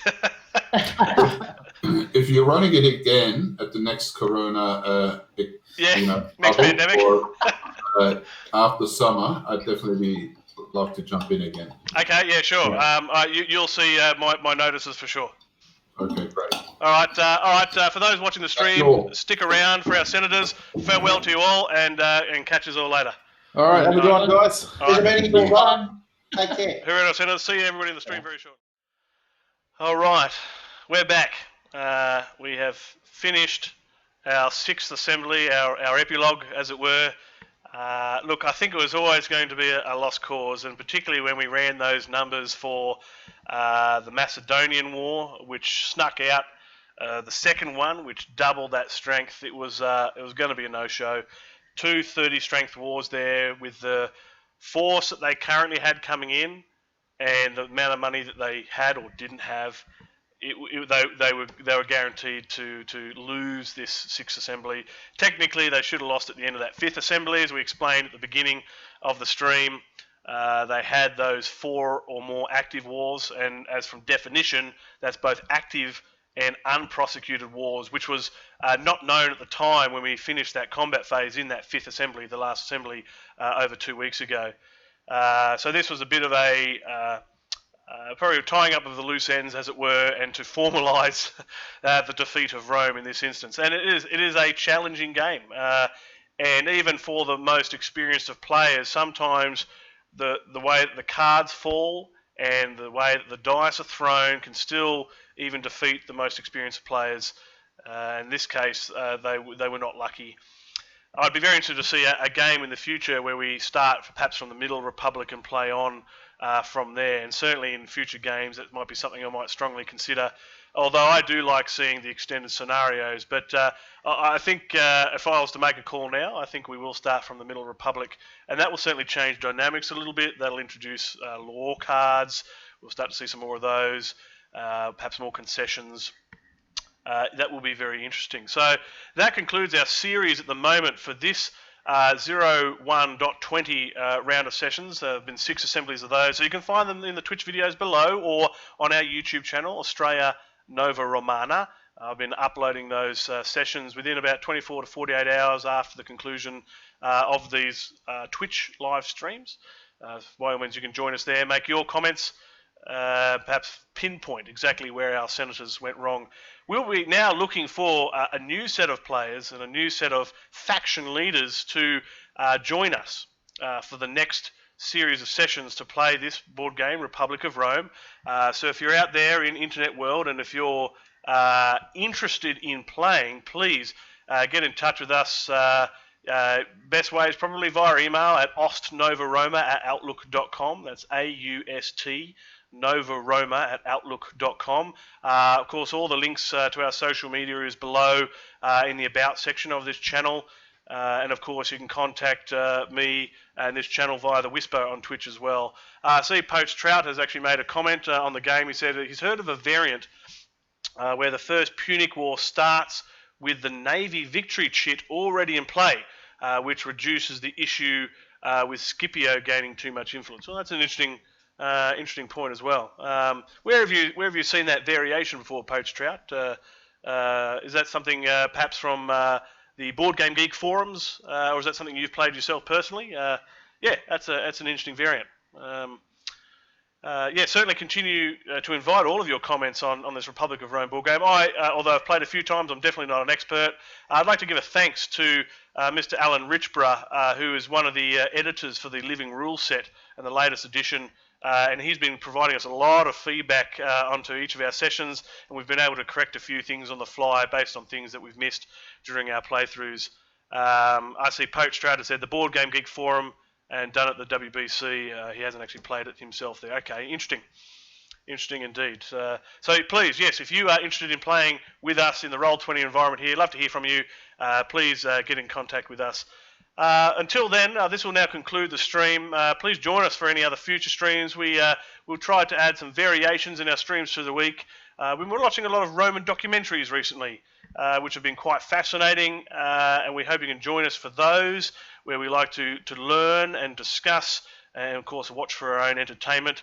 So keep an eye out for those, and be sure to drop a follow so you can be notified when we go live. And of course, if you are interested in all things Roman, we'd like to hear from you. Please, we welcome you to join our Nova Roma community. We're always looking for students, academics, scholars, and playing enthusiasts. There's always a part for you to play, plenty of people to talk to and discuss all things Roman, from Latin language, philosophy, culture, the Religio Romana, politics, you name it. We would love to chat, discuss, and talk about it, and revive that for sure. Follow any of our links below in the stream. Well, that's been fantastic. Thank you so much for joining us on the stream. It's been a hell of a ride. Shame the Republic in this case didn't survive, but hopefully the next one will. Until the next stream, Walete.